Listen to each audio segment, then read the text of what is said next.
Vamos a ponernos en las manos del Señor. Vamos a pedirle que nos dé su sabiduría y su dirección en estas horas. Señor, te damos gracias. Muchas gracias por la oportunidad que nos das de compartir tu palabra, Señor, en este grupo. Gracias porque tú has preparado el corazón de cada uno de nosotros para aprender, Señor, la profundidad, las riquezas de tu palabra. Señor, tú sabes que yo dependo de ti en todo lo que hago, en todo lo que comparto.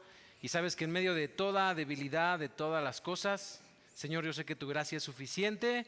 Ayúdame en lo que yo no recuerde, Señor, que tu revelación fluya a través de nuestras vidas. Bendice este grupo, fortalécelo. Pedimos por cada uno de los que están integrados, los que faltan por integrarse, y que tu gracia se derrame de una manera extraordinaria, porque, Señor, todo lo que invertimos en tu palabra siempre trae un fruto abundante en nuestro carácter. En el nombre de Jesús, gracias por esta oportunidad que me das aquí con el pastor y Señor y toda su congregación, en el nombre de Jesús. Amén. Y amén. Bueno, como les decía, yo me pongo un poquito nervioso, pero ya en el trayecto vamos fluyendo, ¿no?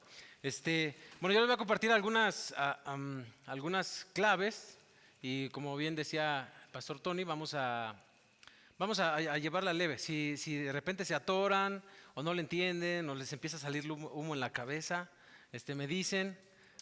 Ya he aprendido a regular mucho. Yo soy muy apasionado, entonces me prendo y de repente hablo muy rápido. Pero ya voy aprendiendo, voy corrigiendo mis faltas. Y si no me entienden, pueden levantarme la mano, pueden decirme que me detenga. No sé, ustedes, a mí me gusta interactuar con la audiencia, ¿vale? Entonces, vamos a aventarnos algunos pininos. La palabra de Dios es muy profunda. Y bueno, ya vi un poquito su material de hermenéutica. Realmente es una materia muy, como todas, profunda. Y yo tengo algún material también que posteriormente vamos a compartir algunas cosas. Me gusta también trabajar el PowerPoint, nada más que ahí la que más separo es mi esposa, porque ella es más crack con toda esa onda de la computadora. Yo soy como los monjes de antes. Acá uso el pizarrón y me gusta mucho usar las libretas, ¿no? Porque, bueno, yo lo he visto porque ejercitas más la escritura. Si nos vamos a meter con los idiomas, necesitamos ejercitar la escritura. Yo he visto a licenciados en teología que escriben un griego bien guaraní, o sea, no les entiendes. Y si los llevas al hebreo, menos les entiendes. Está todo. Entonces, necesitamos ejercitar la escritura. Por eso yo uso mucho el pizarrón.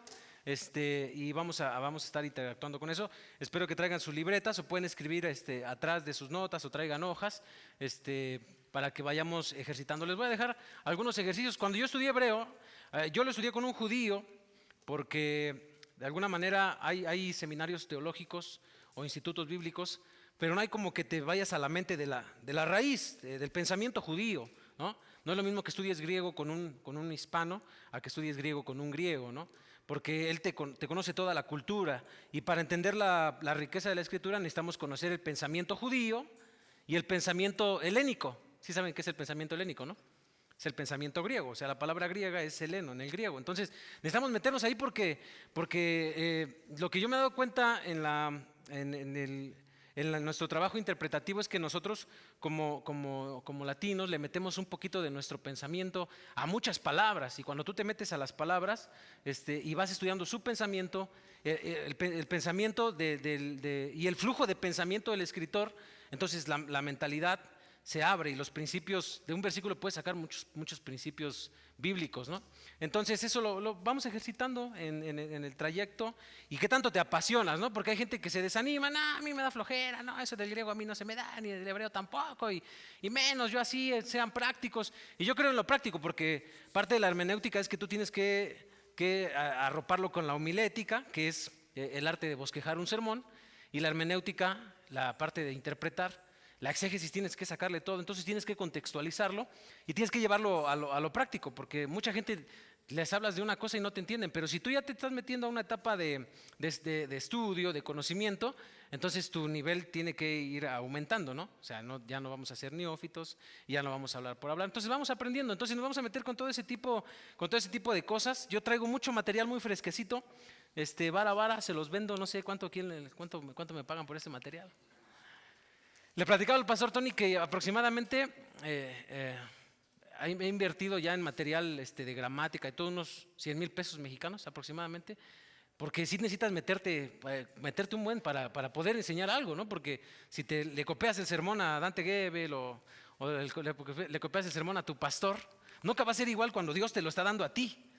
Y si tú le plagias el material a otro, claro que podemos recopilar información, yo recopilo información, pero en el material interpretativo, ahí tú ya Dios te va dando tu esencia y ustedes se van a ir metiendo. Todo depende mucho qué tanto ustedes tienen esa hambre. Por ejemplo, yo cuando llegué al seminario y vi la biblioteca de Tony, pues yo le dije, ¿a poco son tuyos todos esos libros? Regálame unos, ¿no? Todavía tengo unos ahí que hicimos un cambio por ahí, ¿te acuerdas, Tony? Ahí tengo unos y los leo porque a mí me apasionan los libros. Yo solamente estudié la secundaria, me quedé con la secundaria, pero me apasiona la literatura. Entonces me meto con todo, o sea, a veces me agarro 2, 3 libros en la semana, los interactúo. Y cuando es gramática, es complicado. ¿A cuántos les gusta la gramática? Que los adjetivos, los pronombres, los verbos, el tiempo de los verbos, todo eso es bien interesante porque eso es lo que te va a ayudar a la parte de la interpretación, ¿no? De la exégesis. Entonces, yo compro mucho material de ese, sí cuesta, pero vale la pena porque puedes enriquecer más tu sermón, tu enseñanza, y ya Dios te va dando tu esencia en la predicación. Entonces ya puedes ser propositivo con tus estudios, ¿no? Entonces, yo les voy a compartir algunas embarraditas de eso, ¿no? Eso es lo que a mí me apasiona. Yo no tengo licenciatura, no tengo ni incluso ni bachillerato, porque no me pueden dar bachillerato porque solamente tengo la secundaria. Pero me apasiona el estudio de la palabra. Entonces, ahí ves cómo Dios fluye, ¿no?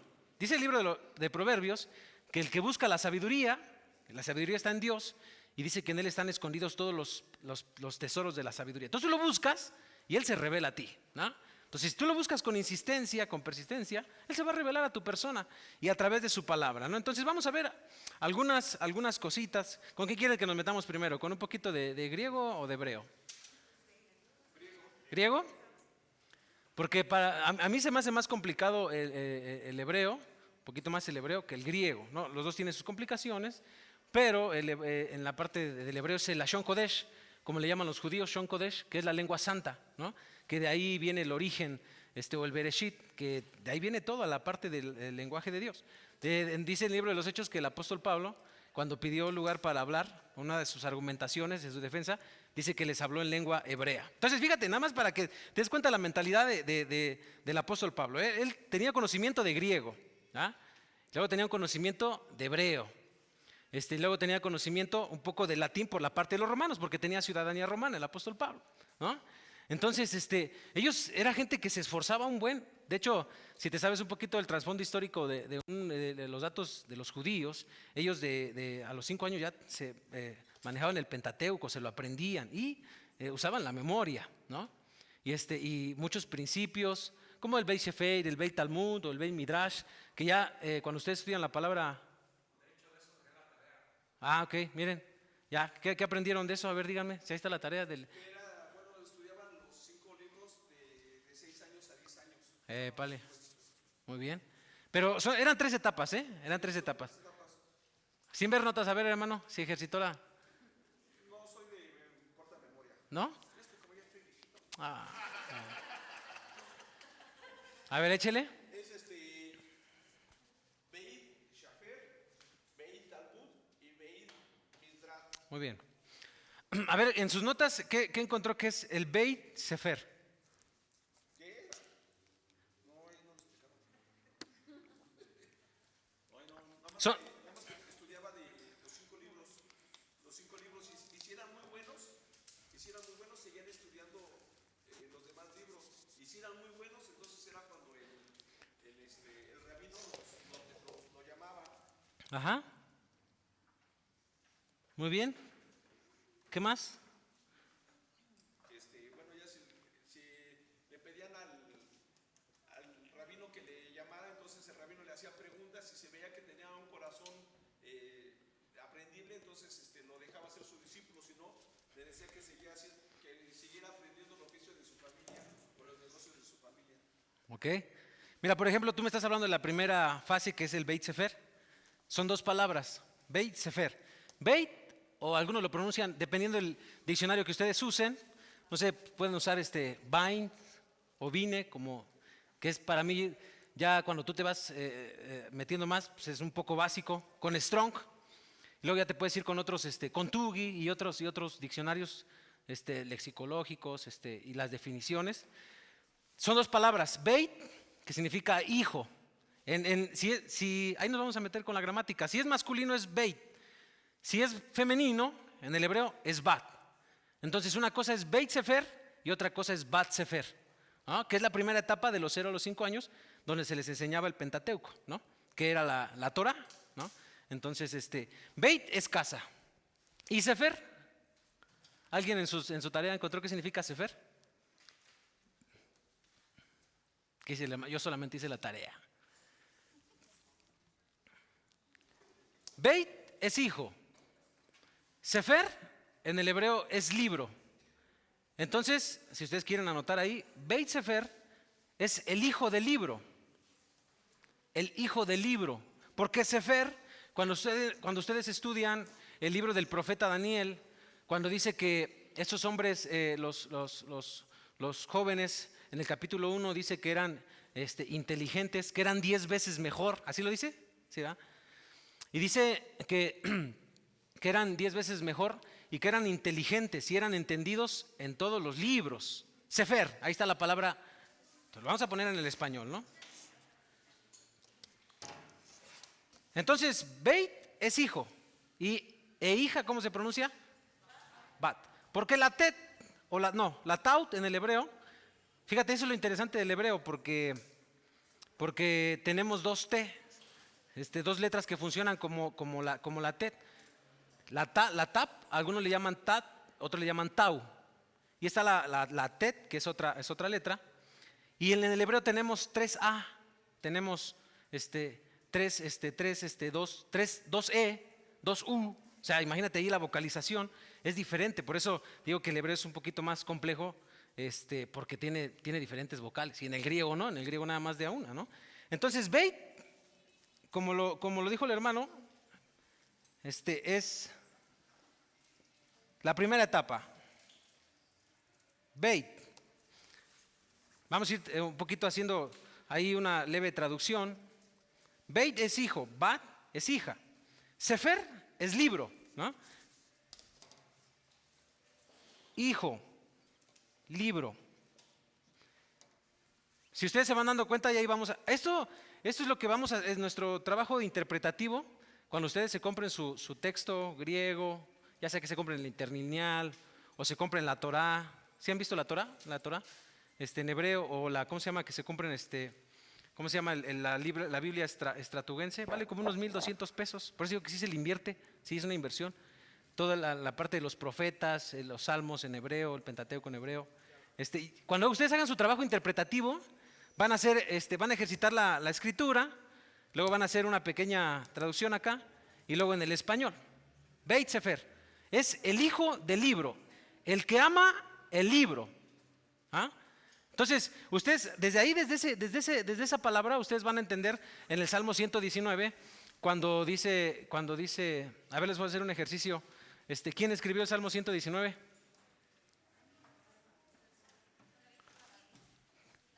David. ¿Sansón?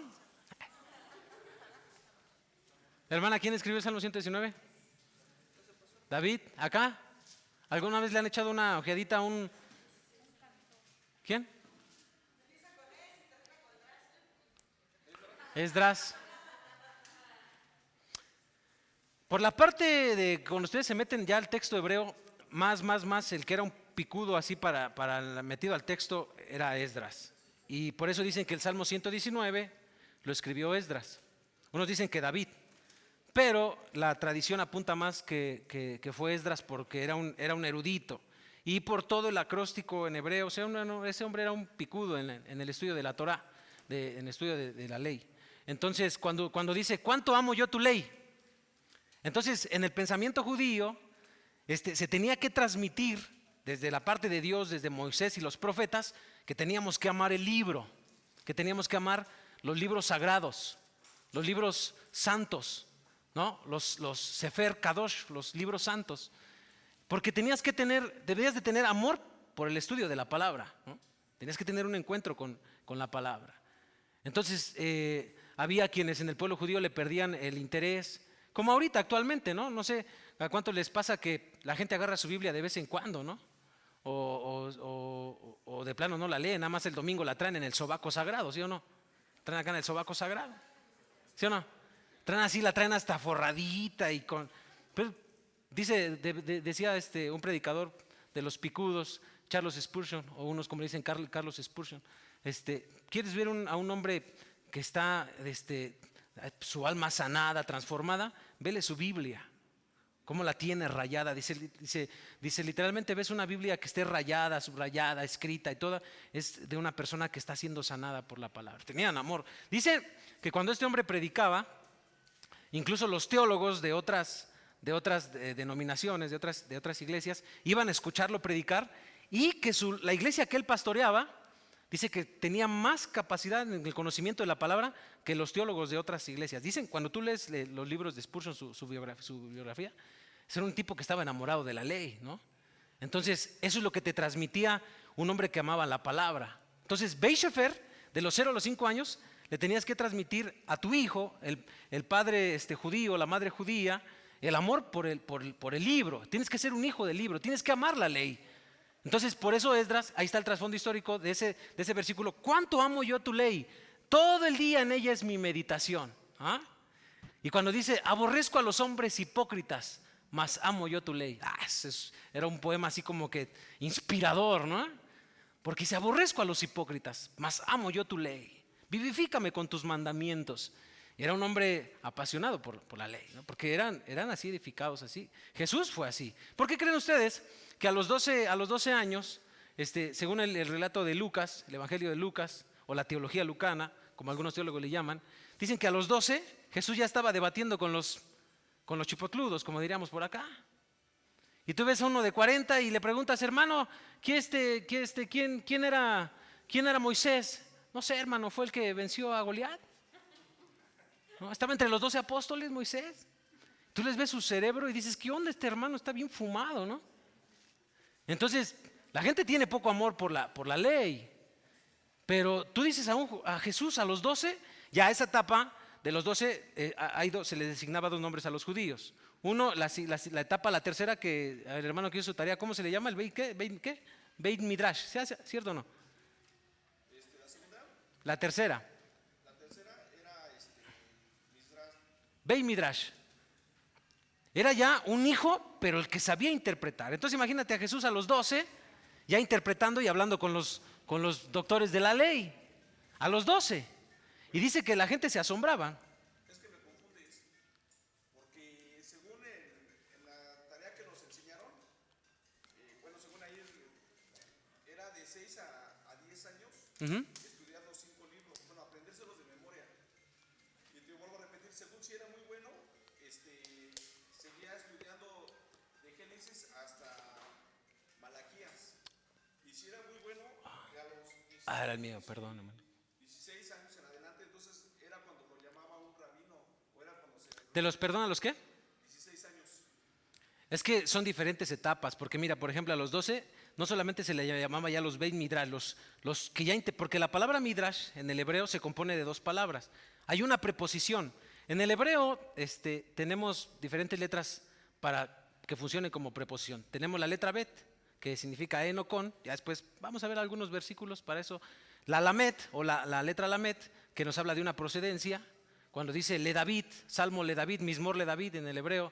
Y cuando dice la Mem, que es Midrash, se compone de la preposición, la letra Mem, y la palabra Drash, que viene de Derush. A mí me encanta esa palabra porque significa búsqueda o el que profundiza. En la gramática tenemos diferentes verbos para la gramática hebrea. Tenemos kal, tenemos ifil, tenemos piel, tenemos hitpael, tenemos nipal, tenemos pual, tenemos ofal. O sea, nos metemos con otros rollos, ¿no? Pero cuando en la gramática nos habla de un piel, era una persona que hacía un estudio intenso, el midrash. Entonces Jesús era a esa edad que tú me estás diciendo, a los 12 también se le llamaba había una ceremonia judía, no sé si la han estudiado ustedes, tanto para, perdón,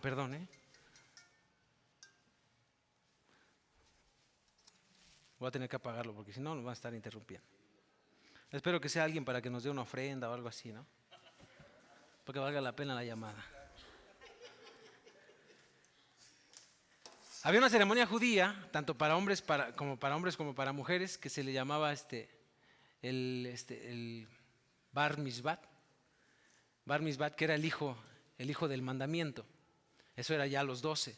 Pero ya de esa edad que usted dice, de los 12 a los 16, que era el Beis Midrash, que era un hombre que ya, un joven que ya interpretaba la Torah y interpretaba los profetas, los Ketuvim, los escritos, y interpretaba los Nebim, que son los profetas, ¿no? La Torah, los Ketuvim y los Nebim, que son la ley, los profetas y los escritos, que son cantares, los salmos. Entonces nos vamos a meter con un buen texto. Todo eso lo van a aprender ustedes cuando se meten, si tienen ese anhelo, si son quisquillosos, si son curiosos, así como cuando encuentran a un hermano que le encanta el chisme, que pregunta y pregunta, ¿verdad? ¿Y por qué, hermano? ¿Y de dónde? ¿Y cómo? Digo, si así fueran para la palabra, no, hombre, tuviera, pero para el chisme, ¿y cómo? Y se desvela, ¿no? Chismeando, ¿no? O se van al Vips, se avientan 5 cafés, ¿no? Pero son quisquillosos para el chisme, les encanta el chisme.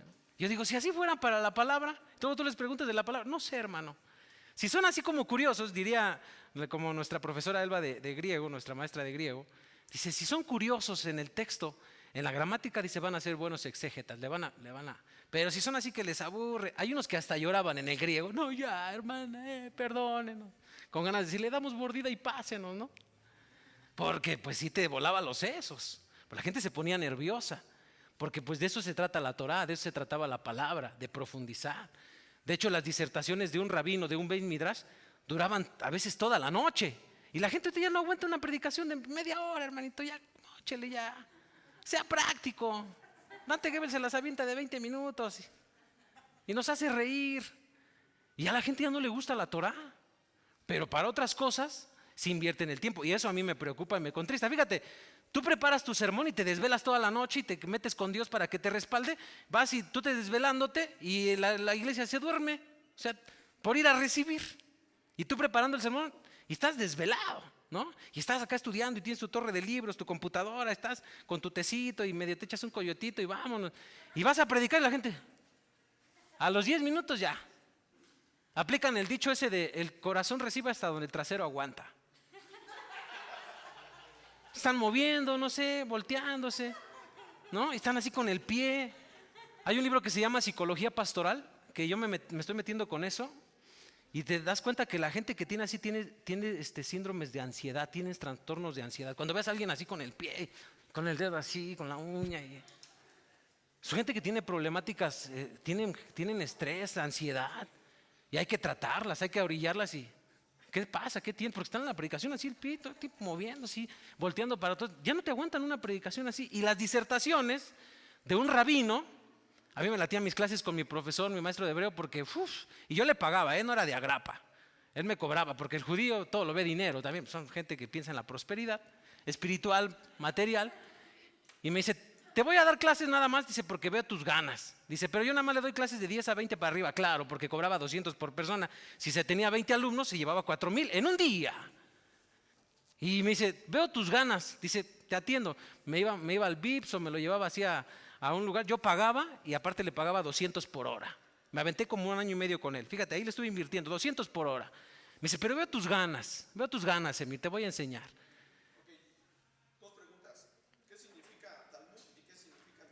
Ahí está. Midrash ya lo expliqué, ¿sí o no?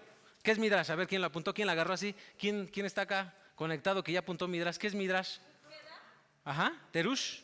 Midrash, que es la exégesis para los judíos, que es como una exégesis para los judíos. Hay que profundizar en el texto, ver los verbos, las preposiciones, las conjunciones. Ese era un Midrash, era una exégesis para un rabino, una exégesis ya, aquel que ya interpretaba la ley, los profetas, pero se metía hasta adentro y tenía para dar una enseñanza, se podría aventar horas. Y si tenía un pueblo hambriento, ahí vamos con la siguiente palabra que es Beit Talmud, que es hijo Talmud. Se compone también de 2 palabras. La palabra Talmud, o viene de esa raíz que significa del lamat, que es discípulo, lamat, o limudei, que es discípulo. Equivaldría en el griego a ver cómo se dice discípulo en griego. Matetes. Pero no les ayudes, hermano, tú ya fuiste al seminario. Un matetes era un discípulo. Y en el hebreo es un lamat, o un limudim, o un talmidim, que se le llama un discípulo, o un aprendiz. Pero si ustedes estudian la etimología, porque dentro de su manual ya vi por ahí también que trae lo de la etimología. ¿Alguien me puede explicar qué es la etimología? ¿La qué?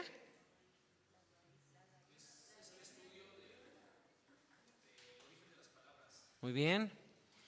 Entonces, necesitamos tener esa herramienta para la interpretación, porque cuando nosotros metemos a la parte de la interpretación bíblica, tenemos etimología, tenemos filología, tenemos semántica, y hay otra rama que es extraordinaria, que es la semiótica. Esa la vamos a ver después, que cada una se mete con el estudio y la composición de las palabras. Unos estudian la raíz, otras su composición.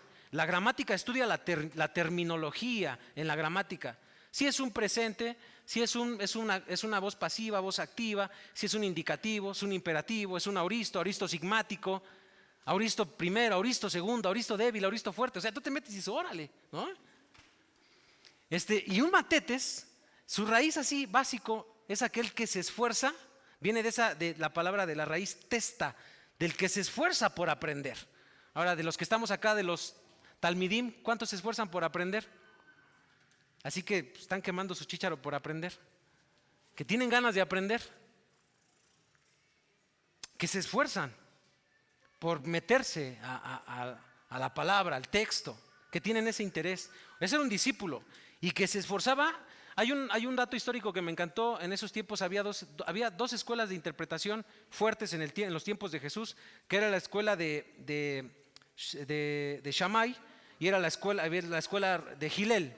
Una era de Hillel, una era conservadora y la otra era un poquito más liberal. Es como ahorita nuestras corrientes teológicas. Hay unas que son así, todo juicio, ¿no? Así se van con todo, juicio. Son bien así que se van con todo, son legalistas. Y hay otras líneas de interpretación teológica que son un poquito más leves, son más pacíficas. En esos tiempos, también en los tiempos de Jesús, existían las escuelas de interpretación, que era la escuela de Shammai y la escuela de Hillel.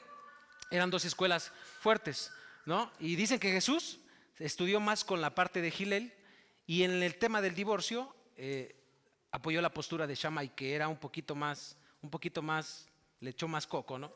Entonces, te vas dando cuenta que todos esos datos dicen que esas dos escuelas había, y los que tenían ganas de aprender, dicen que cuando era el tiempo del invierno, dicen que pues cerraban las sinagogas para donde se enseñaba la Torah, estudiaban, profundizaban en los textos, y dicen que cuando había un alumno que tenía tantas ganas, pero a veces lo excluían, dicen que una vez había un alumno que literalmente se subió al techo de la sinagoga y le rompió un pedazo, y así con el frío, con el invierno, dice que así estaba escuchando con su oído, y una vez dice que se le quedaron viendo y le dijeron, ¿qué te pasa? ¿Por qué estás ahí? Porque tengo hambre de la Torah, no me importa pasar el frío, pero tengo hambre. O sea, que tenía tantas ganas de aprender que no le importaba soportar el frío, ¿no?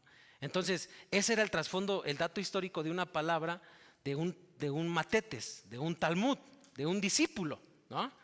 Entonces, ahí se van dando cuenta, ustedes ya tienen hasta para preparar su sermón y toda la cosa, ¿no? Entonces, hasta aquí dudas, preguntas, rencores, resentimientos, corajes. Ajá. Hermano, ¿le quedó claro lo del Midrash, lo del Bet Midrash y del Bar Mitzvah? Es que hablas mucho, pero no especificas lo que quiero que me digas.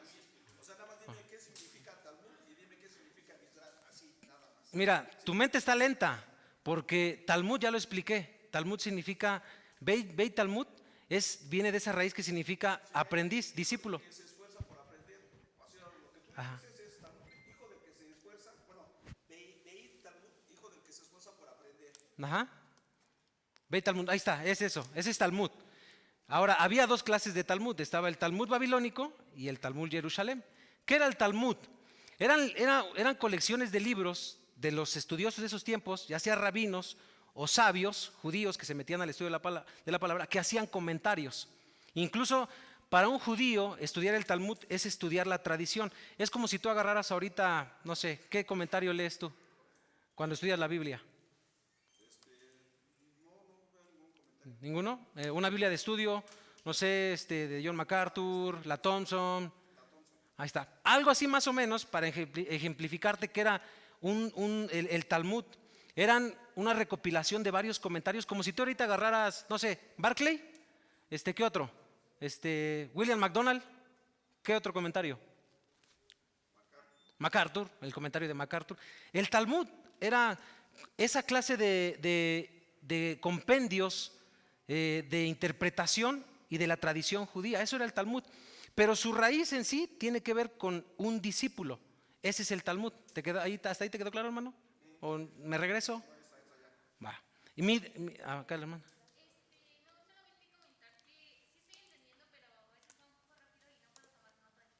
Ok. Perfecto.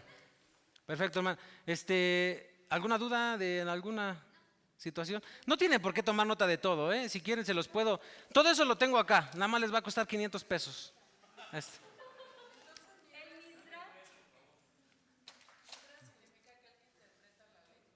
Midrash, sí, por ahí va, es un intérprete, pero ya, si puedes añadir la palabra ahí, ya es un exégeta, pero en el contexto judío.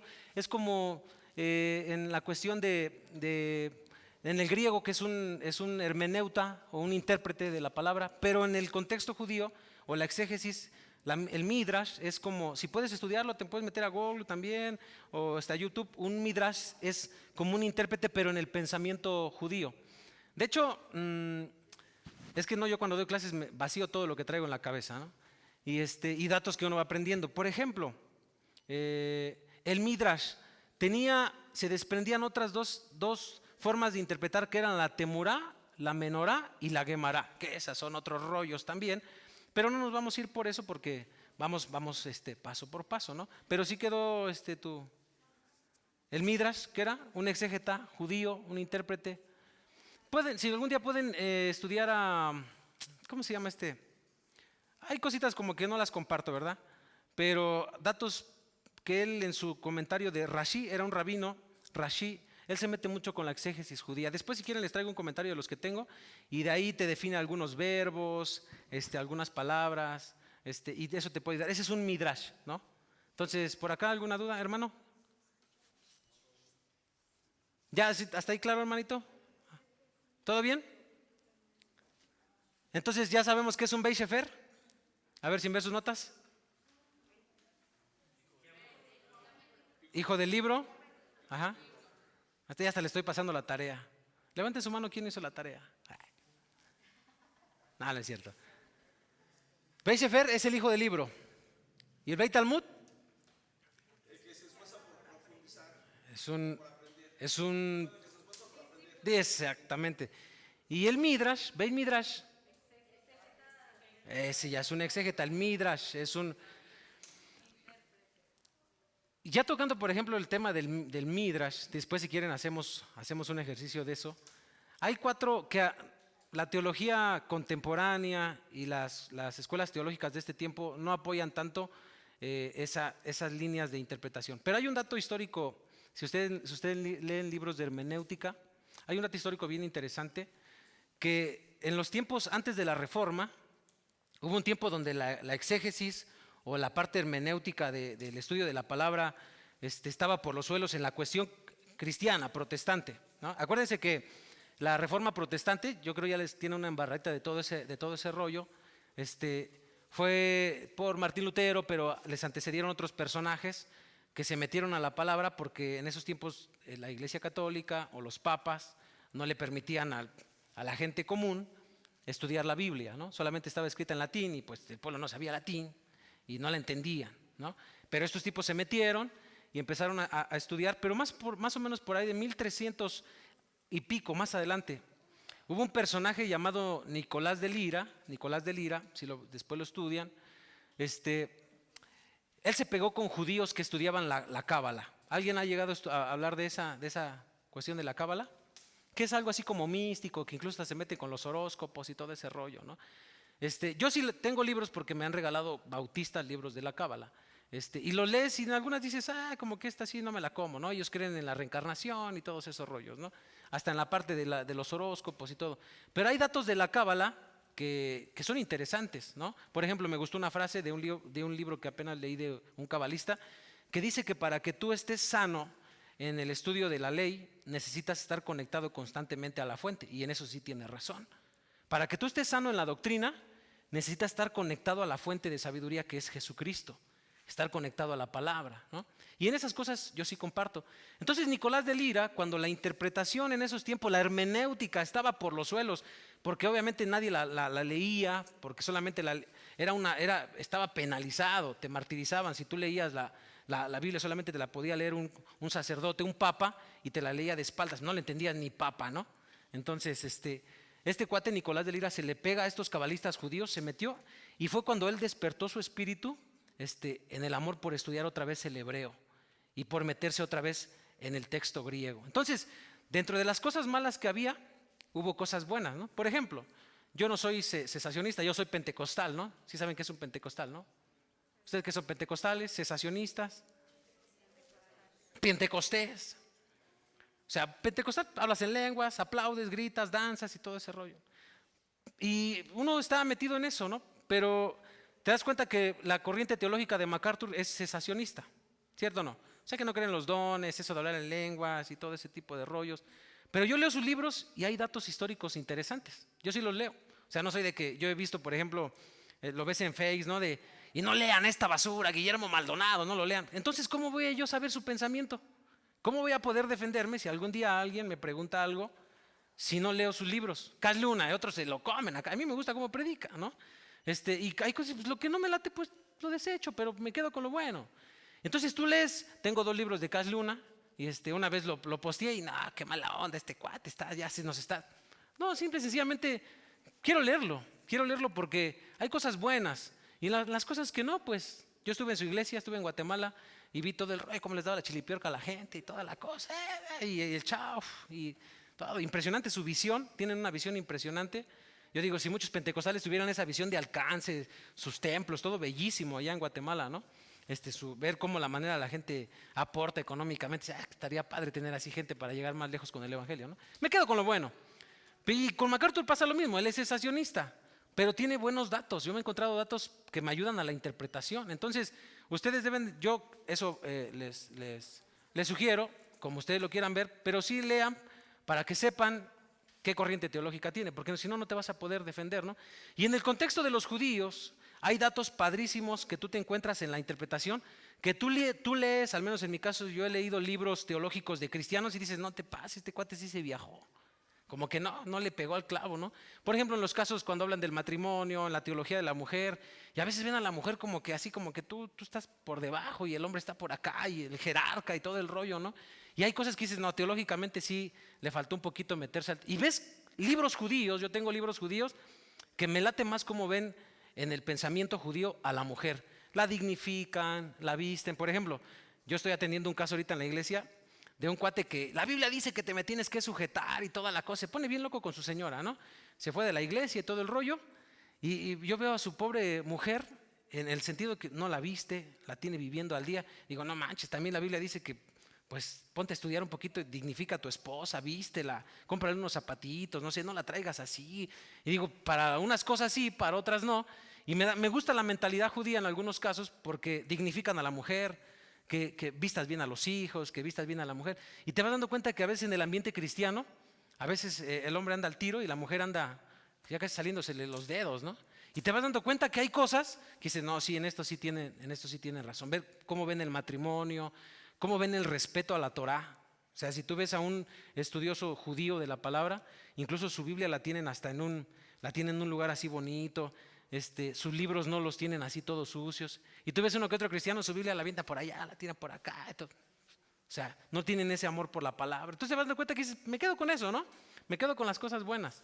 Entonces lean de todo, que tengan ese interés por leer, porque eso es lo que les va a ayudar a ustedes a defenderse. Y cuando les toque exponer la palabra, lo van a poder ser más abiertamente, propositivos, y van a poder ir mejorando, ¿no? ¿Hasta aquí alguna duda, pregunta? ¿No? Vamos a meternos con, ya no les voy a explicar más de lo del Beis Sefer, Bet Midrash, porque si no nos vamos a agarrar y los vaya yo a confundir, ¿no? Pero vámonos a meter con algunas palabritas No sé, ¿qué quieren analizar? ¿Hebreo o griego? Ustedes díganme.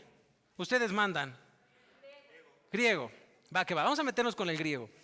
Yo traigo un ejercicio acá.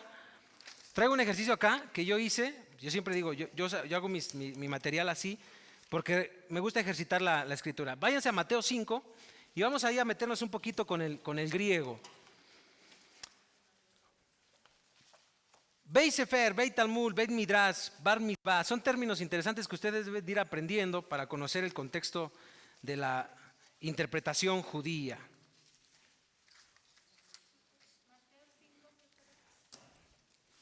Mateo capítulo 5 y en el contexto de las bienaventuranzas, me gustaría que analizáramos varios, porque si estudiamos esta palabra, yo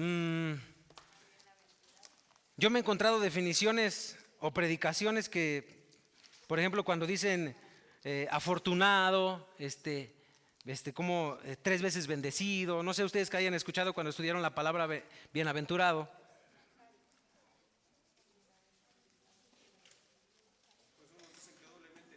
Doblemente feliz. ¿Qué otra cosa han estudiado ustedes? ¿O escuchado?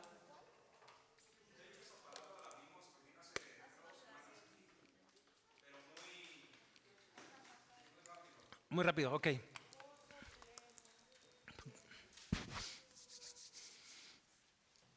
A mí me gusta mucho eso porque estoy leyendo un libro de Platón y trae datos bien interesantes de la parte griega. Y me encontré ahí una definición extraordinaria del arios, makarios, que es una palabra compuesta también. Como en el hebreo, en el griego hay palabras que están compuestas están en 4 composiciones gramaticales. Por ejemplo, traen etimología, el tiempo del verbo, la terminación, y luego traen a veces preposición. Y hay palabras en el Nuevo Testamento griego que tienen hasta doble preposición. Y que eso, si tú te metes, pues, tiene cosas muy interesantes.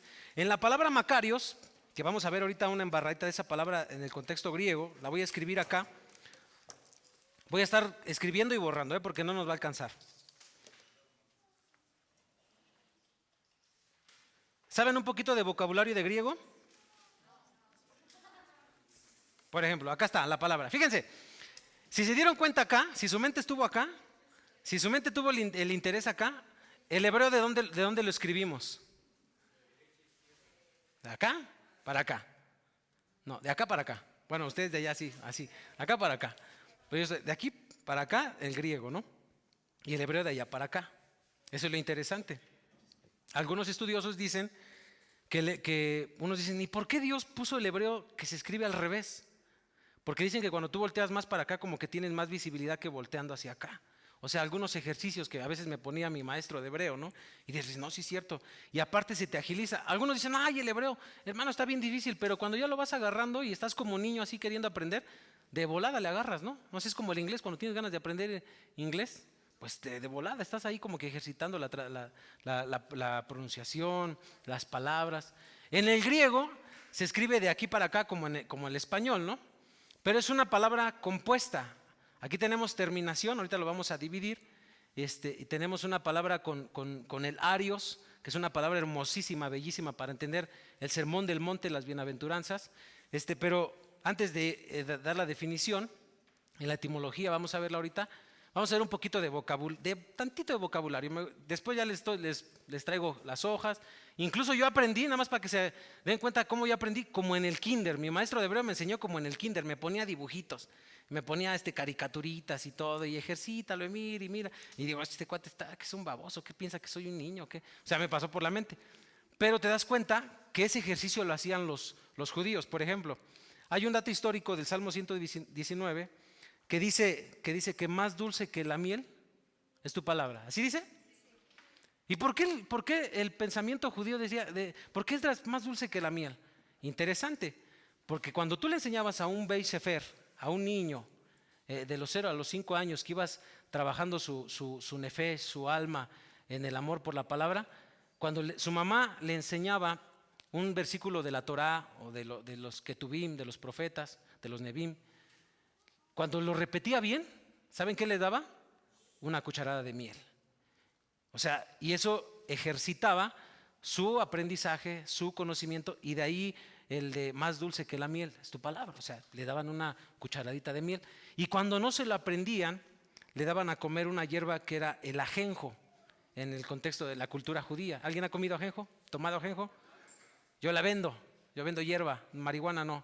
Bueno, sí, también a veces la he llegado a vender, porque es medicinal, ¿no? Hasta el peyote lo llegué a vender en su tiempo, porque son plantas medicinales, fueron creadas por Dios, yo no sé por qué las satanizan si tiene propiedades desinflamatorias y todo ese tipo de rollo, ¿no?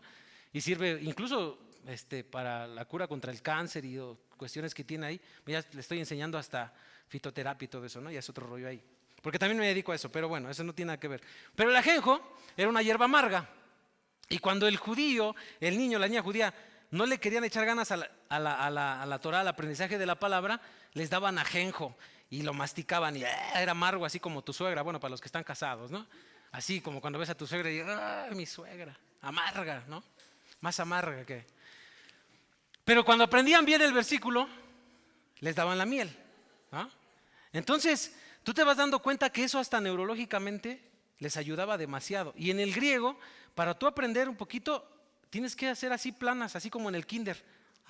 Alfa, ¿no? Beta, gamma, delta, iota, kappa, lambda, mi, ni, si, omicron, pi, rho, sigma, tau, upsilon, chi, y ahí está.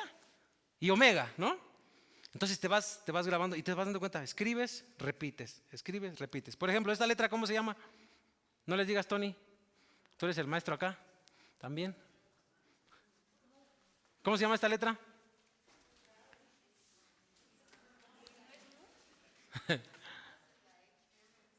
¿Esta? Sí, equivale a una M, pero en el griego es la letra mem. Mem, es la letra mem. Ya después les doy un poquito de material de todo lo que es el alfabeto, ¿no? En el griego alfabeto y en el hebreo alefato, ¿no? Entonces es diferente, ¿no? Que equivale casi a lo mismo. La mem, luego tenemos una letra acá, ¿qué es la qué? La alfa, esa sí se la sabe, ¿no? Y luego acá, la capa, y luego tenemos, eso, esta estrellita para la hermana, su mente está acá, hermana. Y luego esta, iota, y luego acá.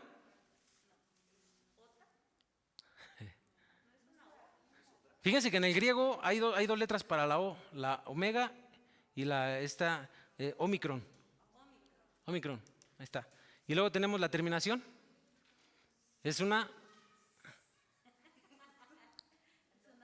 iota. Entonces ahí está. Ustedes van a ir ejercitando la mem, la alfa, la kappa, alfa, rho, iota, omicron, iota, ¿no? Macario. Pero en la gramática griega es interesante porque si ustedes se meten con Vine o con Strong, dice Macarios, ¿cierto o no? En vez de decir, termina con la sigma, ahora hay sigma intermedia y hay sigma final en la gramática griega, en el alfabeto. Pero la terminación, si te metes al texto receptus, o te metes ese es otro rollo con la alta crítica, la baja crítica, con la guerra de los textos, es otro rollo también, ¿no? Tienes que estudiar la terminación. Y cuando tú estudias el texto, es makarioi, ¿no? Makarioi. Así se pronuncia, makarioi en el griego, ¿no? Entonces, es una palabra interesante porque fíjense, ¿hasta acá tienen alguna duda? ¿Pregunta? ¿Voy lento, despacio? ¿Le subo el ritmo? ¿Le bajo? ¿Le piso el acelerador? ¿Le freno? ¿Me van entendiendo un poquito más? ¿Sí? Makarioi. Si quieren pueden escribirlo, así como está aquí, lo pueden escribir, makarioi. A ver qué tal está su griego, hermana. No está tan mal, ¿eh? Anda pila, hermana, anda pila, ¿eh? A ver, acá la hermana sí lo escribió. Ahí está. Makarioi, sí, nada más pegó un poquito la omicron con la iota. Sí, a ver, hermana. Oh, tú eres zurda, a ti se te va a facilitar el hebreo, porque dicen que a los zurdos se les facilita más el hebreo. Sí, va. A ver.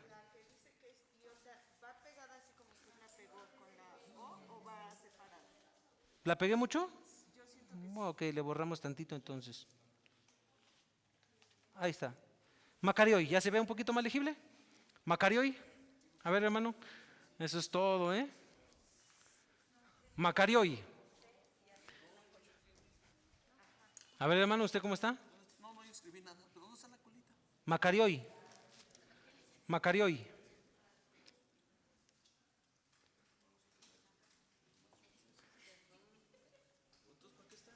Y lo mismo que hacen con lo mismo que vamos a hacer algunos ejercicios con el hebreo, vamos a hacerlo con el griego, lo mismo. Tenemos que ir escribiendo la palabra y luego la escribimos en español. Macarioi. Macarioi, ahí está, así, Macarioi.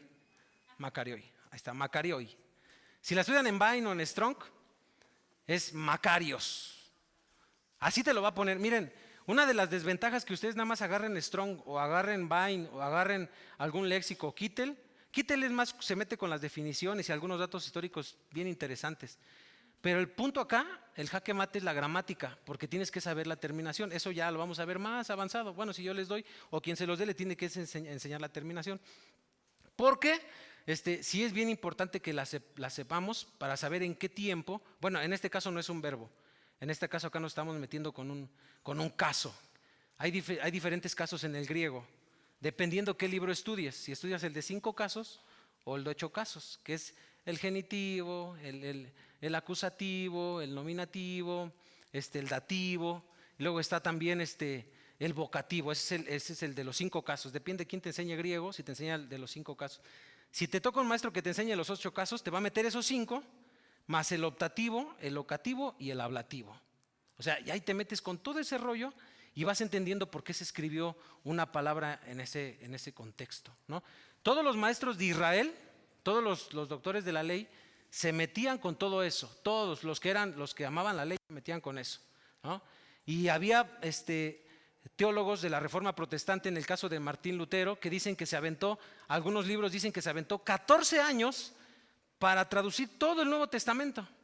14 años, en el tiempo que lo estaban correteando para quererlo matar, y dicen que se va a refugiar a un castillo y se avienta 14 años. Vean cómo era su amor. Fíjense, cuando él escribió hizo su estudio del Salmo 23, dicen que se aventó 3 días encerrado en su casa y su esposa tuvo que mandar a llamar un cerrajero porque era tan apasionado por el estudio de la palabra que el tipo se encerró y no comió en 3 días y no tomó ni agua y estaba tan metido con el Salmo 23 que dice que su esposa se preocupó porque le tocaba y dice que lo fue a ver, no le abría y dice que al último se hace de haber muerto aquí de hambre o algo le pasó. Llama a un cerrajero, rompe el candado y lo encuentra postrado, bien quebrantado por la palabra.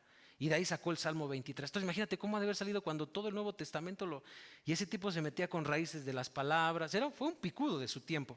Pero había otro personaje a su lado, un amigo de él, que dicen que era más picudo todavía que Lutero, que de él no se habla mucho. Pero él decía, si tú quieres entender la palabra en el Nuevo Testamento o en el Antiguo Testamento, tienes que estar enamorado de la palabra y meterte al texto. Entonces cuando tú te metes ya al texto, estudias todo esto, en tu predicación ya no vas a tener chance de me imagino, yo pienso, ¿verdad? O te avientas una de así como que se te salió ahí en el momento. Y yo pienso que así dice, hermano, acá, en el nombre de Jehová, aleluya. Y ya ves cuando hay predicadores que ya no saben qué decir, aleluya, gloria a Dios, aleluya. ¿Cuántos dicen amén? Dele un aplauso al Señor. Ya no saben de qué llenar su sermón. ¿Cierto o no? Ya no saben ni aleluya, santo, alábale que Él vive en el gloria. Y dices, ¿qué onda, brother? Me estás grite y grite, aquí me estás dejando sordo y nada de palabra. Y la onda de todo es que la iglesia se come todo. Amén, amén, hermano, aleluya. Y empiezan a temblar. ¿Cierto o no? Y cuando te metes al texto, tú te vas a dar cuenta de cómo hasta neurológicamente el cerebro de la iglesia, la mentalidad están así. Así como que ya están viendo estrellitas. Oh, qué aburrido, hermano. Ay, qué aburrido. Porque literalmente, como lo vimos ahorita, el Beit Talmud, a veces te despedaza la mente, el cerebro, te ministra, te trastorna, dices, wow, Dios, qué impresionante tu palabra, y te metes. Y a veces te pasas toda la noche. Yo me he pasado toda la noche. Por ejemplo, en mi comentario que estoy haciendo del Salmo 23, llevo un año con los puros análisis, un año de que me agarro mis tiempos, ahí estoy, acá, esto, lo otro, acá, y estoy metido, ¿no? Porque te encuentras y le sacas y te metes. Con el griego es lo mismo, te metes y con esta palabra yo me quedé maravillado, como con todas, porque Macarioi, si ustedes encuentran la definición, a ver, dígame, ¿qué encontraron cuando estudiaron la palabra? A ver, muy bien. ¿Qué se les hace más difícil? Ahorita que vimos algunas palabritas, unas embarraditas del hebreo o del griego. ¿Qué dice? Las dos, hermano. No se pase, hermano, las dos están. Makarioi. Si tú estudias, fíjate, esta palabra, cuando tú te metes al trasfondo histórico de una palabra, esta palabra tiene triple o 4 trasfondos históricos. Tiene el trasfondo histórico, fíjate, nada más para cuando lo prediques. Tiene el trasfondo histórico griego, tiene el romano en el latín, tiene el judío y el egipcio. Cuando yo estuve en el seminario me enseñaron nada más el griego, que es el que da William Barclay, ¿cierto o no? ¿Qué significa? Si ustedes han estudiado William Barclay, ¿qué definición da del Makarioi, su trasfondo histórico? Que era la Gemacaria, que era la isla de Chipre, que los griegos le llamaban la isla de la felicidad. Que cuando en ese tiempo los griegos no había comida, o tenías hambre, o te sentías deprimido, estabas triste, te ibas a Gemacaria, a la isla de la felicidad, y allí encontrabas frutas exóticas, ¿verdad? Afrodisíacas también. Te encontrabas riquezas y tenías que pagar para llegar a Gemacaria. Y si tú te sentías triste, de ahí por eso le dieron la definición de que Macario significa feliz, ¿cierto o no? Pero fíjate, nada más para que veas cómo te vuela los sesos la palabra. Porque cuando si tú entiendes que Makarios o Makarioi significa feliz, entonces ¿por qué Job, cuando está en un tiempo de sufrimiento bien cañón, que yo creo ni ustedes ni yo, cuando te deja la novia te quieres cortar las venas con pan Bimbo, brother? Ay, estoy sufriendo. Imagínate si te toca perder esposa, no, yo siempre cuando llega al cielo voy a decir, Dios, ¿por qué su esposa no te la llevaste? Qué bárbaro. Se llevó a los hijos, ¿sí o no? Pero a la esposa no. Todavía retienes tu integridad, maldice a Dios y muérete. Pero a mí me late cómo le dice Job, hablas como una estúpida, porque si tú estudias la palabra fatua en el hebreo, Nabal, de ahí viene el nombre Nabal que nos predicaron en el evento, hablas como una estúpida. No, tú le dices así a tu mujer, no, hombre, te divorcias, brother. ¿Cómo le dice así? Está diciendo insensateces. ¿Cómo voy a maldecir a Dios? Hablas como cualquiera de las mujeres fatuas. Hablas como una insensata, hablas como una, ya se meten a la semántica, hablas como una necia, hablas como una tonta. Dice, ¿a poco solamente vamos a alabar a Dios cuando tenemos? Vamos a alabarlo también cuando perdemos. También Él es el que da, Él es el que quita. Y fíjate lo que dice más adelante. Bienaventurado el hombre a quien Dios corrige. Por tanto, no menosprecies la corrección del Todopoderoso. A mí se me enchina la piel con esa palabra, porque tú entiendes entonces que tú puedes ser bienaventurado a pesar del sufrimiento. Y entonces ya le quitas todo lo que le permearon en el contexto porque para los romanos y para los griegos, Makarioi era eres feliz. De ahí se desprende otra palabra que le definieron como afortunado, ¿cierto o no?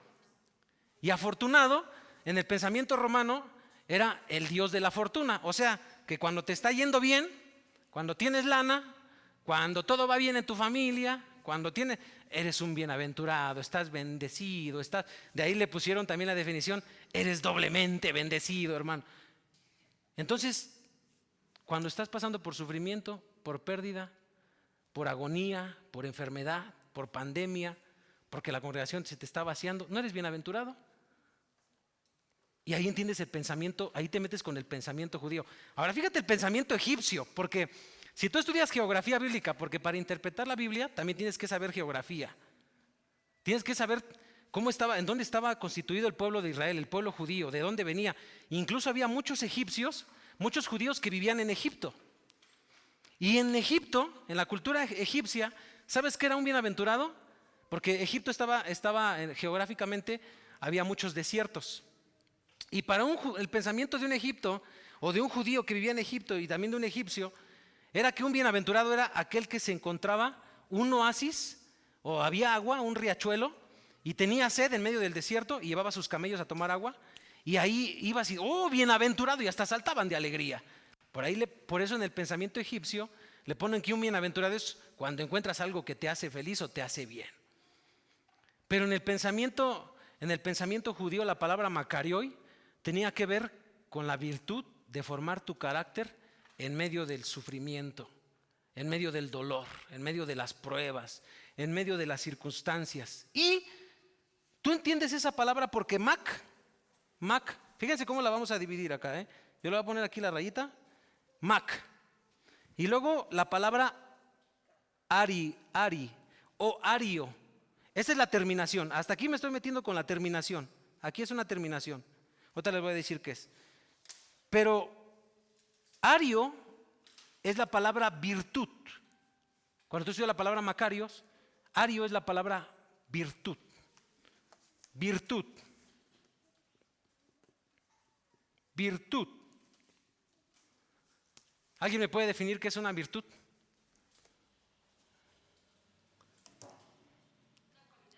Una cualidad. Por eso dice, bienaventurados los pobres de espíritu, porque de ellos es el reino de los cielos. Y ahí se desprende todo. Bienaventurados sois cuando por mi causa los vituperen, les digan toda clase de mal mintiendo, los calumnien, los apedreen, los corran de donde vayan a predicar, porque así dice que le hicieron a los profetas. Entonces imagínate si Jesús estuviera interpretando el Macarios en el pensamiento romano. No, hombre, somos bienaventurados, estamos prósperos, tenemos todo. Pero para Jesús les da jaque con el pensamiento de la palabra Macarios, o Asher en el hebreo, Asher, o Ashrei, cuando lees el Salmo 1, que de ahí se desprende la palabra en el hebreo, Asher en el hebreo, bienaventurado, Macarioi en el griego, que aun cuando pases por sufrimiento eres bienaventurado. Bienaventurado cuando lloras, porque recibirás consolación. Bienaventurado el que tiene hambre y sed de justicia, porque ellos serán saciados. Entonces vas entendiendo que el ario en el pensamiento de los judíos era desarrollar virtudes para formar un carácter. ¿Cuántos están de acuerdo que cuando pasas por momentos de dolor, de prueba, de pérdidas, Dios forma tu carácter cuando te conectas? ¿Cierto o no? Incluso en medio de la pérdida, ¿tú qué encuentras? Fíjate, como dice la Chilindrina. Si tú estuvieras con el pensamiento romano de la fortuna, el Dios de la fortuna, de ahí que también en el pensamiento romano el Macarios era afortunado, era el Dios de la fortuna. Cuando tienes lana, no, me está yendo bien, hermano, gloria a Dios, gloria a Jehová, hermano. Y estás sonriente y todo acá gozoso, ¿no? Pero cuando te toca perder, el bienaventurado es aquel que en medio de las pérdidas humanas, pérdidas a veces económicas, cosas que te cuestan, tú encuentras que Dios forma una virtud en tu carácter. Y aprendes que no dependes de las cosas materiales, sino dependes de Dios, ¿no? Que Jehová dio, Jehová quitó, bla, bla, bla, y empiezas a interpretar ahí. En la hermenéutica se le llama unidad de la revelación, cuando ya vas entendiendo el pensamiento de por qué lo decía. Entonces, el ario, dicen, fíjate lo que decían en el pensamiento griego, el ario no era para cualquiera. El ario no era, las virtudes, hermano.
Claro.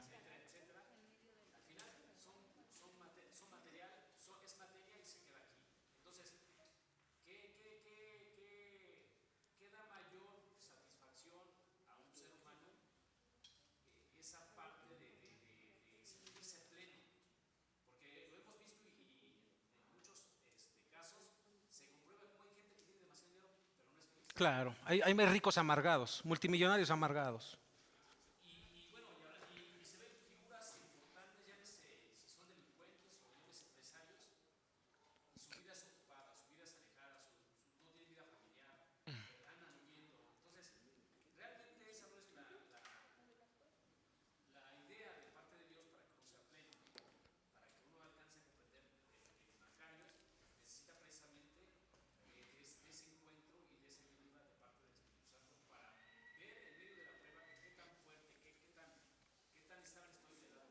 Claro.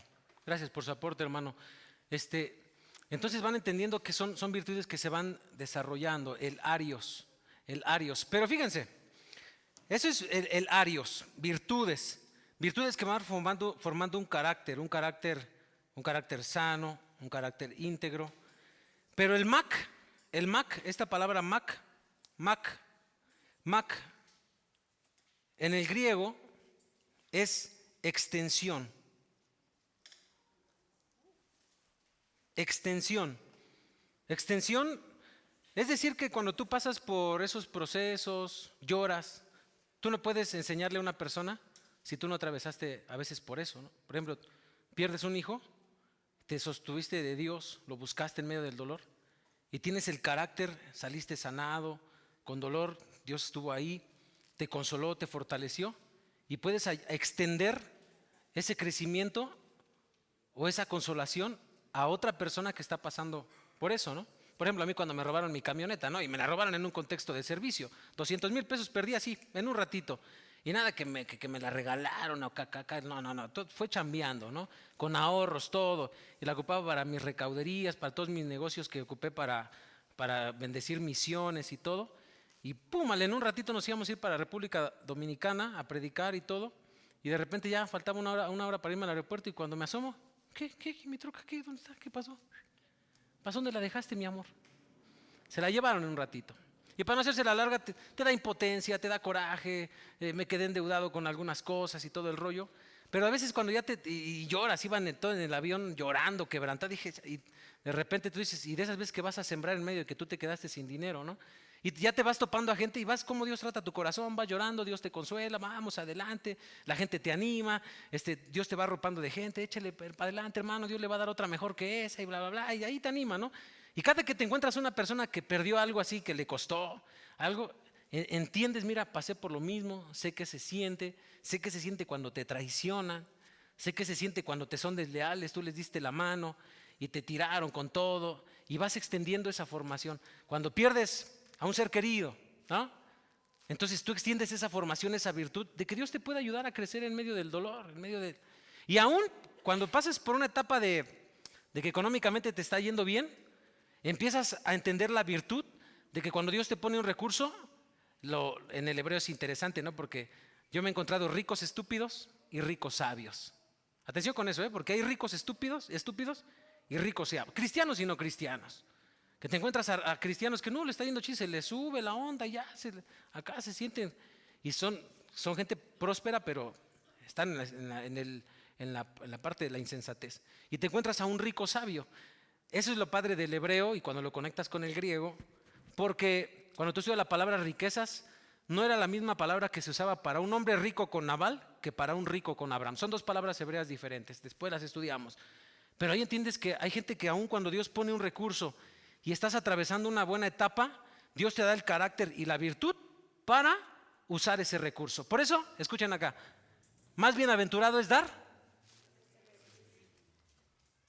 Y vas entendiendo que aun cuando Dios te prospera y te está formando el macarios, el carácter, Dios te prospera con algo, te forma tu carácter, te da una virtud para extender. No eres el egoísta. 40,000 me gané, ahora sí voy por el iPhone 13, ¿no? ¿Cuál salió ya ahorita? ¿No? No te alocas. Cuando el Espíritu está en ti, dices, ¿qué hago? ¿Qué haré con estos 40,000, Señor? Bueno, distribuyo lo que necesito, una parte la invierto, otra parte bendigo, y vas entendiendo aún la bienaventuranza de la riqueza, de la bendición de Dios para extender. ¿Hasta aquí me van entendiendo? Ya hasta le estoy predicando, ¿sí o no? Ya estaban acá, vamos a levantar una ofrenda, hermano, acá con bienaventuranza. No es cierto, es coto, ¿eh? Es broma. Luego mi esposa me regaña, no, ya no les digas a los hermanos, pero es broma, para que se destensen tantito. ¿Dudas, preguntas acá?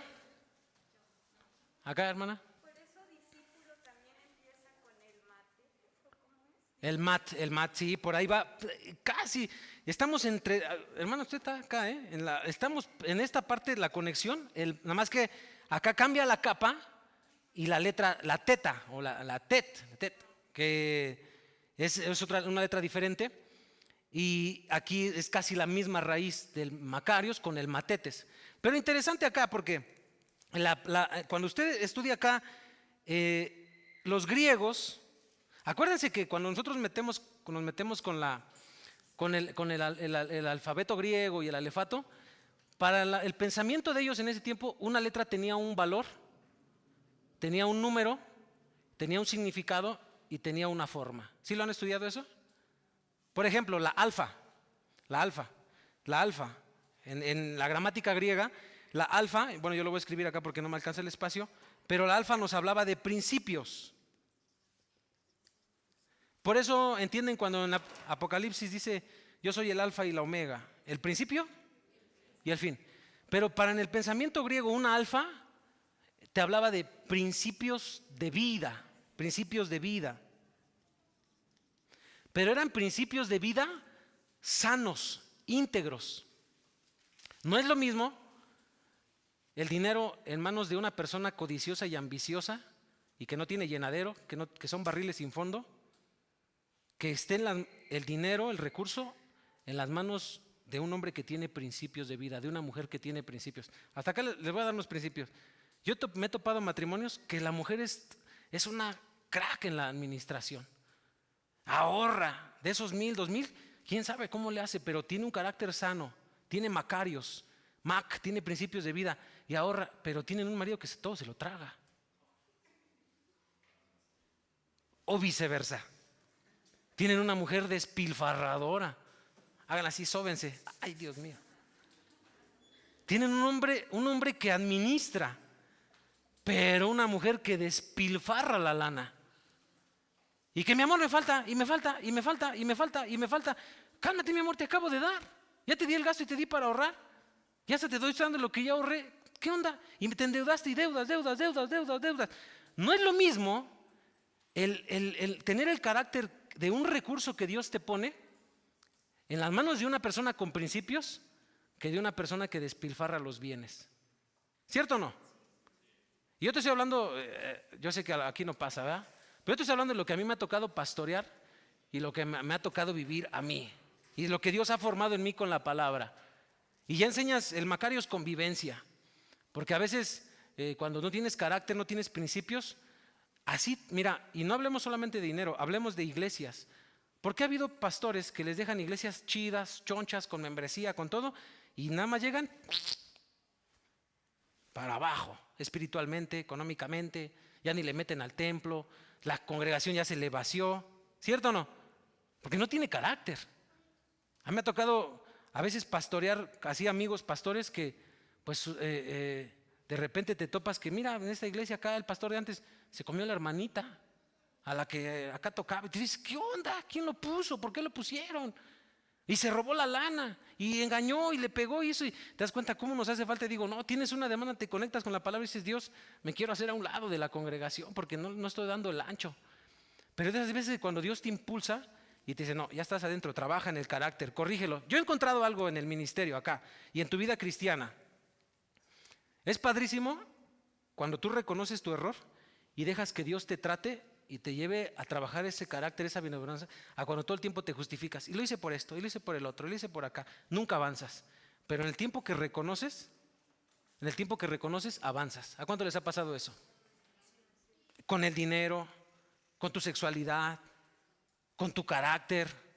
Así no, yo era violento, o sea, yo vengo de una familia violenta. Yo viví años de violencia, de infidelidad. Entonces imagínate toda mi nefesh, mi psique, mi alma destrozada, despedazada. Y cuando se te venían las crisis en el matrimonio, en la iglesia, ¿cómo reaccionabas? Con el carácter así bien alocado, se te salía lo López. ¿Cierto o no? Y de esas veces que el espíritu te contrista el espíritu y dices, no, ahí muere Señor, yo me voy, yo no quiero regarla, ya no quiero lastimar más. Y de esas veces que el espíritu te quebranta y Dios te lleva a reconocer tu falta, sea en lo sexual, en tus gritos, en tus ofensas, en cómo manejas el dinero, en cómo tratas a la iglesia. Y empiezas a ver cómo Dios empieza a tratar esos principios, ese carácter, y dices, órale, sales transformado, ¿no? Así es que no le huyan, mejor métanse, quebrántense y reconozcan. Yo me he encontrado a muchos cristianos que mira, se justifican, ay, por esto, por lo otro, la engañé por esto, no, me gasté la lana por el otro, no, y me fui de la iglesia por esto. Nunca avanzan, están estancados. Pero te encuentras a un tipo o una mujer que reconoce su falta y dices, púmale, y despegó más que el que estaba a veces adentro de la congregación sin irse, ¿cierto o no? Y por eso entiendes el Salmo 51, ¿no?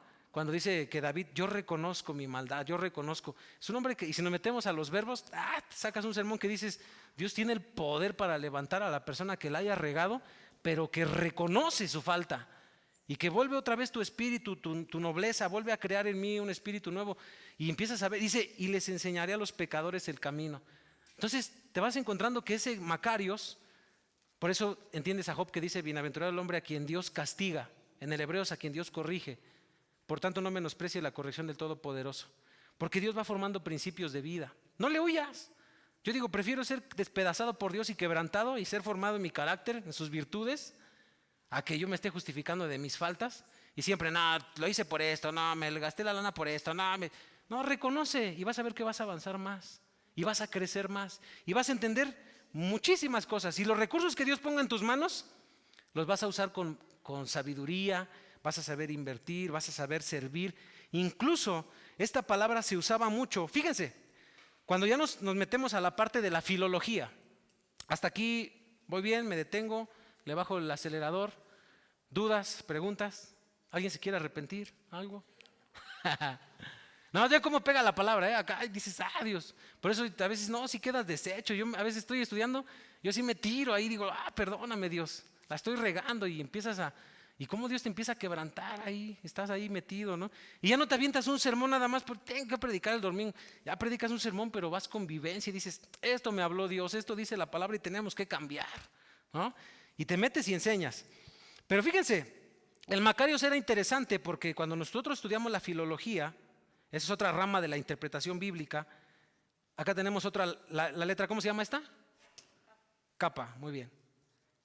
Y la capa, la letra capa, en el pensamiento griego era la letra que te enseñaba a tener buenos hábitos. Hábitos. Una persona que tiene buenos hábitos cambia. La chismosa, si comienza a moderar su lengua y la usa con hábitos buenos, cambia. Se le forma un carácter, una virtud. Mujer virtuosa, ¿quién la hallará? ¿No? El que ahorraba, el que despilfarraba el dinero, si se mete con Dios y trabaja el Macarioi y deja que Dios forme su carácter, cambia. Mira, mi amor, antes despilfarraba, ahora tengo para esto, tengo para el otro. Mira, acá están los diezmos, acá está la ofrenda, acá está para misiones, aquí está para ti, acá está para mis hijas y acá está para el negocio. Y dices, órale, púmale, le cambió el Macarioi y le transformó el carácter. Cuando llega un Macarioi, una persona transformada, un cristiano que modificó sus hábitos. Antes era el lujurioso, veía a todas se las comía a las hermanas, a todas. Pero un día entendió que el Espíritu lo quebró, lo quebrantó y empezó a trabajar y a todas las ve con respeto. ¿Qué le pasó a este brother? ¿Qué le pasó a esta hermana? No, pues la quebró, la palabra la transformó, empezó a tener buenos hábitos. Antes llegaba tarde, todos lo conocían por el cristiano meteoro, ¿no? Que caía de vez en cuando. Y ahora es el primero que llega y el último que se va. ¿Cierto o no? El primero que pasa a dejar sus diezmos, el que está primero levantando las manos. Empezó a tener buenos hábitos, quitó los malos y Dios le puso los buenos. Eso te hablaba el Mac. Y acuérdense que como Mac es extensión, entonces tú te conectas al Macarios, eres un bienaventurado y extiendes lo que Dios te da. Ahora tú te conviertes en una fuente de instrucción sana al otro. Es decir, mira, esta era mi vida. Hablemos de dinero, hablemos de sexualidad, hablemos de espiritualidad. Yo estaba por los suelos, pero Dios me empezó a transformar y ahora tú le enseñas a esa persona y te conviertes en una red de extensión de crecimiento. Ese era el Macario. Creces. Y tú ahora ya no eres una hermana problemática o un hermano problemático.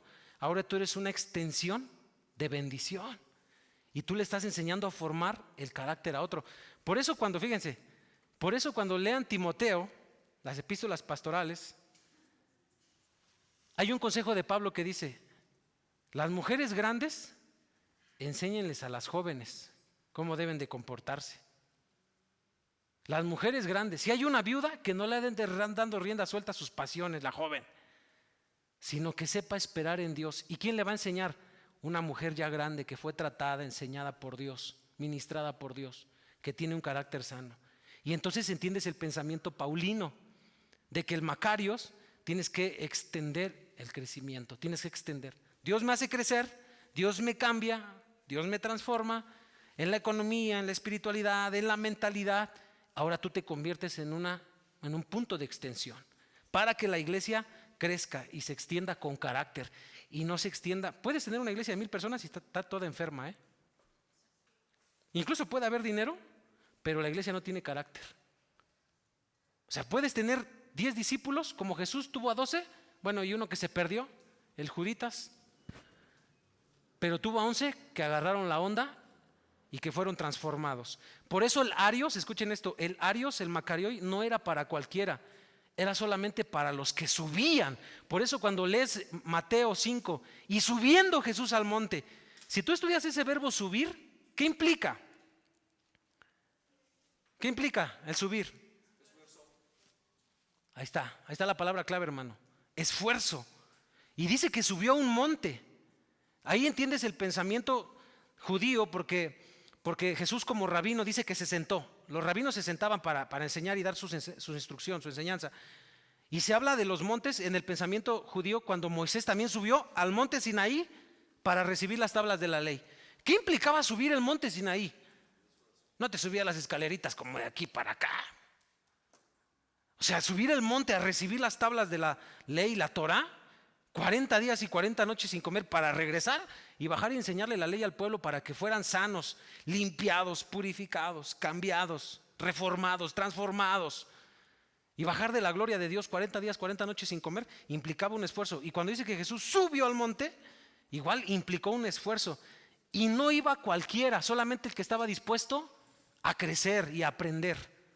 Por eso, repito, esta palabra Platón la enseñó en los tiempos de la Grecia antigua. El Arios no era para cualquiera. El Arios, las virtudes son para los que se esfuerzan en querer crecer y desaprender todos sus malos hábitos. ¿Qué es más fácil? ¿Quedarte en tu casa? Ver aventándote, ¿qué? Una buena comedia, shalala, cotorreando con tu prima que vino de tal lugar. O venirte a esforzarte a dejar tu cama, dejar tu tele, venirte sin comer y esforzarte a estar en la clase. ¿Qué es más fácil? ¿Por qué crees que la gente que se deja de congregar o se dejan de conectar como algunos tienen por costumbre ahora que estuvo la pandemia, bueno, que estaba la pandemia, se desconectaban? Tú los ves ahorita, todos apáticos, todos secos, todos amargados, todos enojones, con un chorro de deudas, se quisieron separar, salió todo lo peor de su carácter porque no trabajan, porque no se esfuerzan. Una persona, yo tengo así en mis predicaciones siempre lo digo, una persona que falta un domingo ya se perdió un tiempo de crecimiento. ¿Quién quita? Y en ese domingo la gloria de Dios cayó, se derramó, te tocó, te ministró y pum, le te llenó y fue el tiempo de la oportunidad para cambiarte, impulsarte para un destino. Te la perdiste, campeón, no veniste. Imagínense los que ya tienen así un buen tiempo y entienden el pensamiento de la carta a los Hebreos, como algunos tienen por costumbre. En el griego, la palabra costumbre, ethos, como algunos han perdido el carácter. Cada que tú te pierdas un tiempo de un culto, una enseñanza, un evento, un tiempo de aprendizaje, dejaste de crecer. Ahorita estás creciendo, ¿cierto o no? ¿Cuántos se apuntaron ya a principios ahí? ¿Cierto o no? ¿Y cuántos ya fluyeron? Nada más en una palabrita. Imagínate si estudiamos toda la parte de... No estamos estamos ahí embarrando la letra ahí, sacándole tantito a 2, 3 letritas. ¿Cuántos principios ya no salieron? ¿Cuántas cosas ya no te habló Dios en esta enseñanza, con esta palabrita, que tienes que cambiar?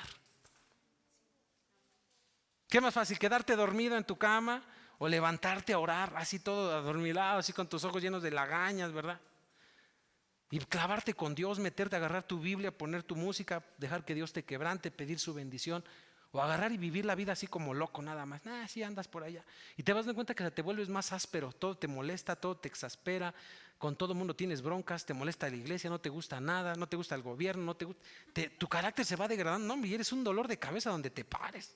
Es más, te sientas a comer. No, tenso se pone todo. ¡Sac! saquen a este cuate de aquí porque viene más amargado que un hueso de limón. Un hueso de limón está dulce. Pero cuando se sienta en la mesa una mujer con carácter y te empieza a hablar lo que Dios le habló, lo que Dios le transmitió, lo que Dios está transformando en su vida, ¿qué fluye? La gracia, la autoridad, el arios de Dios fluye ahí, las virtudes de Dios. Y tú dices, órale, ¿cómo está cambiando mi mujer? Antes era un engendro, ahorita es una mujer virtuosa. ¿Cómo está cambiando mi marido? Se está metiendo. No es lo mismo que se siente una persona a comer con su alma toda deformada, a que se siente una mujer virtuosa, un hombre virtuoso, un joven virtuoso. Es más, ¿tú entiendes este principio? Cuando tú estás en medio de una mesa donde están hablando puras tonterías, te pones de malas. No porque te sientas don perfectito, pero cuando ya está el arios de Dios, el carácter, dices, ¿qué están hablando? Pura insensatez. En esa hora ya nos hubiésemos aventado algo bueno de parte de Dios, una enseñanza, algo nos hubiera ministrado Dios para que creciéramos como familia. ¿Cuántas familias desperdician su tiempo discutiendo? En la comida les hace daño, están todas inestables. ¿Por qué? Porque no trabajamos en el arios, en el hábitos, en los buenos hábitos. Los que son casados, ¿cierto o no? A veces hemos tenido broncas porque a veces eres un desordenado. Calzón por allá, el calcetín por acá. ¿Sí o no? Todo por allá, todo sucio el baño. Pero te metes con Dios, te empieza a cambiar y empiezas a agarrar la escoba como la chimoltrufia en tu casa. Agarra los calcetines y a dónde va. Limpias, ordenas la cama y tu esposa hasta se le baja el estrés porque a veces le dejas toda la chamba a ella. Pero cuando empiezan las virtudes, empiezas a preparar el desayuno, aunque se te quemen los huevos, pero ahí vas haciendo el intento, ¿verdad?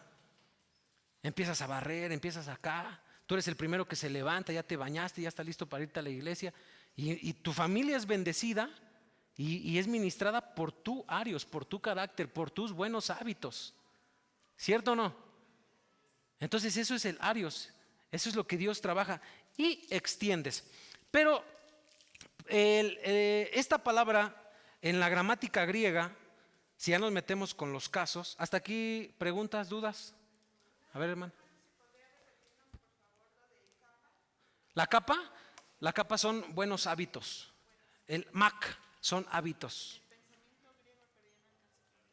Son hábitos, en el pensamiento griego eran hábitos de carácter.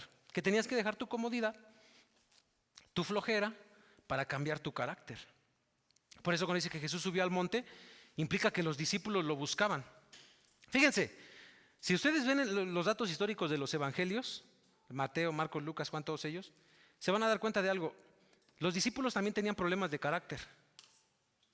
Unos eran bien impulsivos. Es más, había hasta un sicario ahí en medio de los discípulos. Simón el celote. ¿Saben quiénes eran los celotes? Eran sicarios. Eran los celotes en la pierna. El dato histórico de los celotes, se amarraban un puñal aquí en la pierna para si se armaba la bronca, órale, se alzaban la túnica y con esta, brother.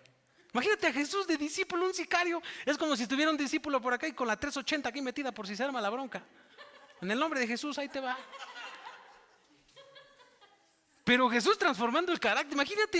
Imagínate el choque cultural, porque para los fariseos, los saduceos, los escribas, tener a un celote es como... Por eso van a entender en los evangelios cuando dice amigo de publicanos y de pecadores. O sea, este cuate se está con lo peor. Pero eso es lo que me late de Dios, que Dios escoge de lo vil, lo transforma. Tenía prostitutas. Un rabino no se podía juntar con una. Ya me prendí, perdónenme. Pero la enseñanza, no sé, yo me enciendo, ¿no? Tenía prostitutas y un rabino no se podía juntar con una prostituta. Era un choque para sus mentes. Si este hombre supiera, ¿quién le besa los pies? Que es pecadora. Y te vas dando cuenta que la mentalidad de ellos eran criticones. Por eso se van a dar cuenta que la gente cristiana, hasta pastores, ministros, los más criticones, los más ásperos, ya dejaron de trabajar en el carácter. Ya dejaron de meterse. Todos tenemos broncas de carácter, todos tenemos... A mí me conecta la unidad de la revelación en la hermenéutica con lo que era David. David, conectado al Espíritu de Dios, él sabía hacer ejércitos de amargados, de endeudados, de gente deprimida. Era un tipo que sabía sacar lo mejor de las personas en medio de las cuevas, en medio de Adulam. Jesús Era que vengan todos, yo les puedo enseñar. Y mira, ni Jesús se negó para comer con fariseos. En algunos pasajes de la Escritura comió con ellos, porque él estaba dispuesto. Él no tenía bronca con los fariseos. ¿Quién tenía bronca con él? Con él. Ellos con él. Porque no se dejaban, porque su ego era tan... Y eso que eran estudiosos de la ley, se conocían todo. Pero no dejaban que se transformara su carácter, su integridad. Y por eso les chocaba todo. Les chocaban las prostitutas, les chocaba con los publicanos. Les chocaba que estuvieran hasta con gente de ejércitos de los romanos. Pero Dios es el que rompe paradigmas y se mete a transformar a la gente de lo más peor. ¿Cuántos ya se sienten que han mejorado en su vida?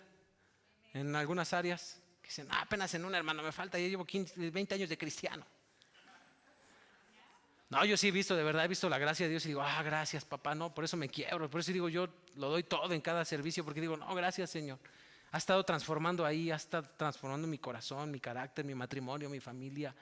Entonces te vas dando cuenta que ese es el marcador. Y no era para cualquiera, era para los que se esforzaban, era para los que subían el monte, era para los que trabajaban. Y en los discípulos tenía un celote, un sicario. O sea, Jesús estaba arriesgando en cualquier momento, el celote sacaba. Y le pasó con Pedro, Pedro no era celote, pero sacó la espada, el primer mocho orejas, no era los Arellano Félix, era el apóstol Pedro. Tenía un cuate con broncas con el dinero, a Judas. En la iglesia tenemos 2, 3 Judas que se llevan la lanita, ¿verdad? El hermano taxista esforzándose para dar su diezmo, el que vende verdurita, y acá el Judita se lo lleva así. Se lleva la lana. Tenía un Judas. Tenía a un Tadeo o un Leveo. Judas Leveo, que era el ternurita, ya saben, cosita, ternurita, el que tenía sus emociones, el leve. También lo tuvo que transformar. Tenía un Juan, conociendo la cultura judía, pero que a veces amaba y de repente que caiga fuego, Señor, que caiga. Tenemos a 2 discípulos que tenían mamitis aguda. Señor, dile por ahí que uno se sienta a tu derecha y otro a tu izquierda. Tenían mamitis aguda. Y te vas dando cuenta cómo Dios fue transformando el carácter de Larios en cada uno de ellos y los fue haciendo bienaventurados, los fue haciendo personas de cambios, de carácter. Era, como les decía acá, era un nominativo, en el griego era un nominativo. Aquí nos vamos a meter con el caso, Nominativo. Voy a borrar aquí, Nominativo. ¿Hasta aquí dudas, preguntas? ¿Me puedes decir a qué hora son? No me voy a ir del tiempo. Ya vamos a terminar. Entonces, la embarradita, ya estamos acá. Mac extensión. Pero esta es una palabra, un nominativo que nos hablaba del sujeto. Los nominativos en el griego son los sujetos. Es decir, la persona en la que recae la acción y la que se tiene que poner a trabajar. Es decir, que para ser bienaventurado, como les decía, implica esfuerzo, trabajo.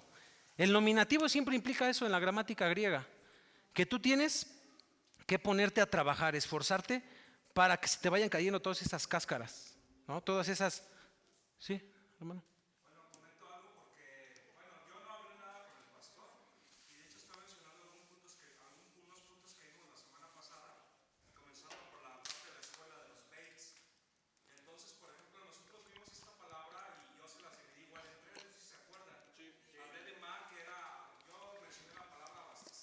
Uh-huh. En mi Biblia, pues yo la tengo ahí subrayada.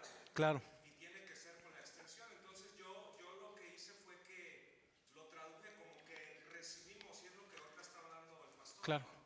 Recibimos de parte de Dios, o sea, tiene que haber venido de Dios. Ya después cuando veamos también la voz, vamos a tener como un poquito más de amplitud. Entonces es bien interesante porque al final, pues es lo que hablaba, ¿no? Hablamos del Ari o del Arios y de la pluralización al final, que yo creo que lo que está haciendo el pastor ahorita es extender un poquito. O sea, nada más para que vean, porque estamos en la tercera etapa del círculo hermenéutico y tiene que ver con el análisis lingüístico. Entonces es lo que estamos viendo ahorita. O sea, esto es el análisis lingüístico, si se dan cuenta. O sea, y hay para trabajar, pues cantidad de terminologías.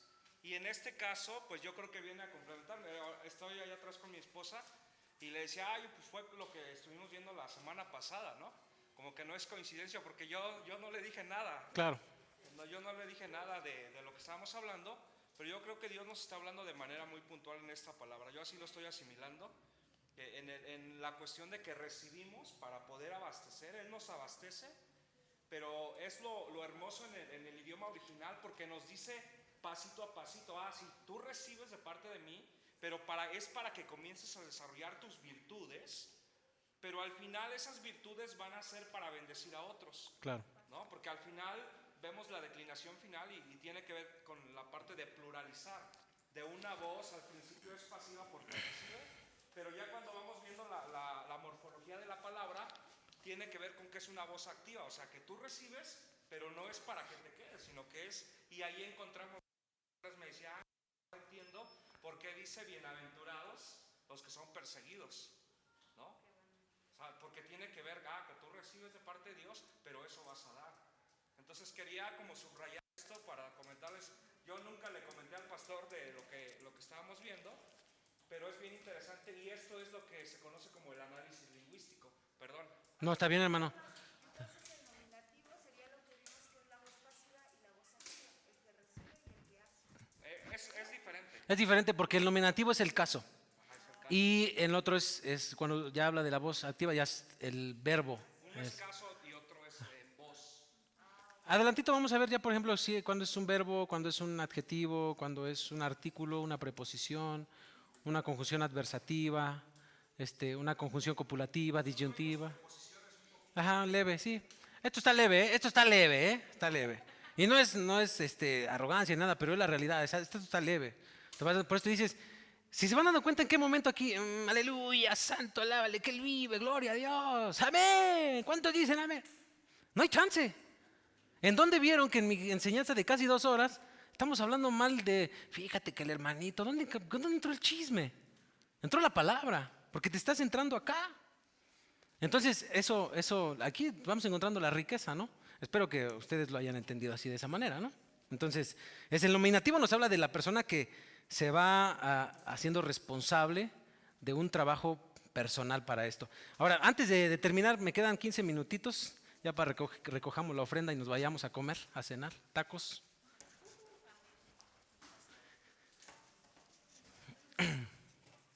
Lo conecto tantitito, nada más quiero conectarlo, tantitito con Bueno, voy a escribir yo así para que se ven dando cuenta cómo se escribe un poquito. Me voy a meter tantitito con el hebreo. A ver, hermano, por favor. Es una... Ok.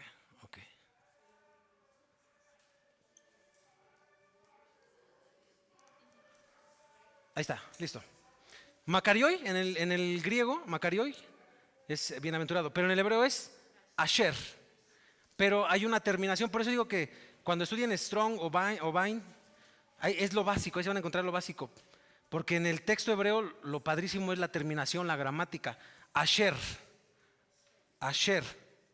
Hay unos que pronuncian Ashre.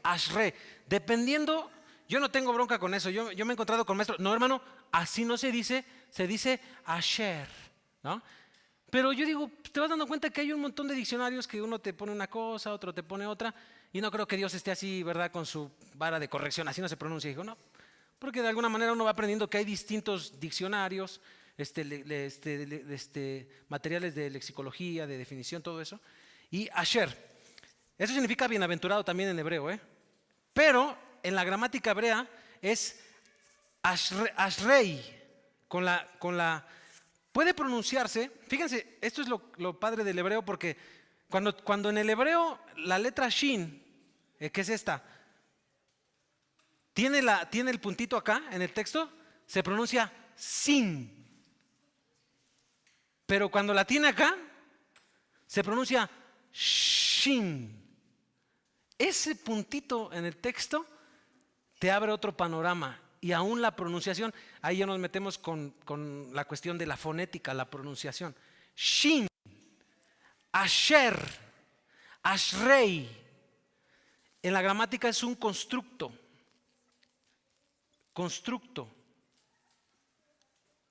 ¿Qué es un constructo en la gramática?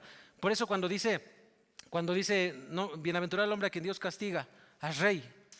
Pero cuando dice el Salmo 1, bienaventurado el hombre que no anduvo en consejo de malos, ni en camino de pecadores, ni siete escarnecedores asentados, sino que en la ley de Jehová está su delicia y en su ley medita de día y de noche, será como árbol plantado junto a corriente. Bueno, ya, todo eso. Es Salmo 1, es un constructo. Pero fíjense, esto es lo padre, porque un constructo en la gramática hebrea significa algo que genera vida. Es una fuente, es como una fuente. La gramática le llaman que es una fuente. Por eso aquí sí estoy de acuerdo con los cabalistas en su libro que dicen, para que tú permanezcas sano necesitas estar continuamente conectado a la fuente. Entonces por eso tú puedes estar pasando por una etapa de sufrimiento y tú estás recibiendo vida en medio de eso. ¿A cuánto les ha pasado que se han enfermado y han ido a caer al hospital y les toca orar por alguien ahí? O sea, tú estás enfermo, estás ahí medio agonizando y tú estás orando por la persona. ¿Cierto o no? A mí me ha pasado. Yo batallo con una enfermedad y de repente he ido a dar al hospital y ahí todo ahí viendo ahí en las urgencias llegando la gente y tú acá, Dios, sácame de esta, levántame, y llega gente que la tienen que conectar al oxígeno, tú volteas todo así y en el nombre de Jesús déjame orar por ti y estás ministrando vida en medio de que tú estás sufriendo. Por eso tú entiendes acá a Jesús cuando lo van a crucificar, que Él está dando gracia, perdón en sus últimos días de vida. O sea, tú no sabes cómo te vas a morir, te puedes morir en un hospital y el que está al lado tú te lo puedes llevar, bueno, Jesús a través de tu vida llevárselo al cielo. Tú sufriendo y ¿sabes qué? Aquí te vengo a predicar y la última y nos vamos, brother. Arrepiéntete, Cristo te ama, estoy sufriendo, ya no aguanto el dolor, pero vámonos para el cielo, brother. Por eso cuando tú te conectas en medio del sufrimiento a Dios, el constructo, el asher, es que genera vida. Cuando tú estás pasando una etapa padrísima de abundancia, que no solamente abunda, te sobra. ¿Cuánto les ha pasado eso de que les sobra y les abunda? A mí padrísimo, ¿no? Mis experiencias con Dios ya fueron a donde nosotros ministramos. Yo todas las semanas gasto un buen de dinero en gasolina, casetas. Y me ha tocado ir, y no es porque me late ser sincero, transparente y honesto. A veces he ido con mis bolsillos así, miren, llenos de lana. De que chambeas y llevas un montón y estás pensando, ¿a quién le voy a dar? Voy a llegar ahorita y hermanita, ahí le van los 200, usted para 500. No te sobra, no te abunda, te sobra y te abunda. Que, hermano, se le ve ahí que trae, ¿no? Ahora sí, reparte. Y me ha tocado ir con moneditas pagando mi caseta, con moneditas de a peso. Y con la de esa de mi gasolina, así, en el rojito, que Dios, que llegue. Y vas llorando, Dios, ya. Y apagas tu caseta y vas orando, Señor, ay, por ahí un hermanito, tócale el corazón con uno de a 100 para la gasolina de regreso. Y vas llorando de que dices, Dios, ya estuvo, ya le sembré, y ahora me fue mal esta semana, me robaron, mira cómo vengo. Pero de repente te conectas al Espíritu y te da aliento. Es más, me he ido yo hasta en bicicleta. Cuando me robaron mi camioneta, yo me iba a ir en bicicleta. Dije, no, yo no me pierdo de servir a Jehová. Al rato Él va a proveer, o trabajemos por otra, ¿no? Ya nos robaron, ya ni modo, vámonos por otra. Y cuando tú entiendes el ashrei es que te conectas a la fuente de vida. Cuando tú tienes, sabes que vas a llevar bendición, vas a llevar vida. Cuando sufres, es más, cuando yo he aprendido a ver que hasta tus problemas son oportunidades cuando te conectas a Dios para bendecir a los demás. ¿Cómo vas a testificar que tu matrimonio fue levantado de los escombros y cuando un día decidiste conectarte a Dios y te levantó y para ayudar a los demás? ¿Cómo lo vas a entender? A mí los derús Dios me los dio en un momento de depresión. Dios, dame algo porque me estoy deprimiendo, de problemas, de escasez. Y entiendes que cuando tú te conectas a Dios, Dios te da para llevar vida. Ese es el constructo, eso es extraordinario, ¿no? Acá, eso es padrísimo porque entiendes a Dios que dices, Dios, en medio de todo yo puedo llevar tu bendición, tu carácter, tenga, no tenga, con dinero, sin dinero, como dice la canción. Hago siempre lo que quiero porque su palabra es la ley, ¿no? Como diría Dante Gebel. Esa se la copió al Dante, sí, se la rifó ahí en esa. Porque dices, ¿qué? No traigo, pero estoy bendiciendo. Traigo 100, 50 para ti, 50 para mí. Estoy enfermo, pero déjame orar para que Dios te sane. O sea, tú no puedes entenderlo. Es por eso ves a Pablo que está encarcelado y está ministrando. Están golpeados y están cantando. ¿Cierto o no? Esa es la bienaventuranza. Y ese es el pensamiento, el constructo. Es decir, que te genera una vida. que tú te conectas, pero fíjense, la raíz de esta palabra, ya se nos está acabando el tiempo, pero esta letra en el hebreo es la Aleph, Aleph, Aleph, Aleph. Aleph, acá está la Aleph. Y la Aleph es una letra que te habla de una amistad. De ahí viene la raíz ulfaná o ulfanú. Es amistad. La Aleph es amistad. Y aquí tienes un principio hermoso de parte de Dios, que la bienaventuranza viene tan sencillo que tú te hagas amigo de Dios. Por eso hay ministros tan amargados y nos podemos tener ministros amargados que en lugar de transmitir la bienaventuranza de Dios, de que el pueblo se conecte a Dios y se vuelvan sus amigos, no hombre, tú te pones como el juez, casi tú eres el que no te mandé para que tú seas el juez.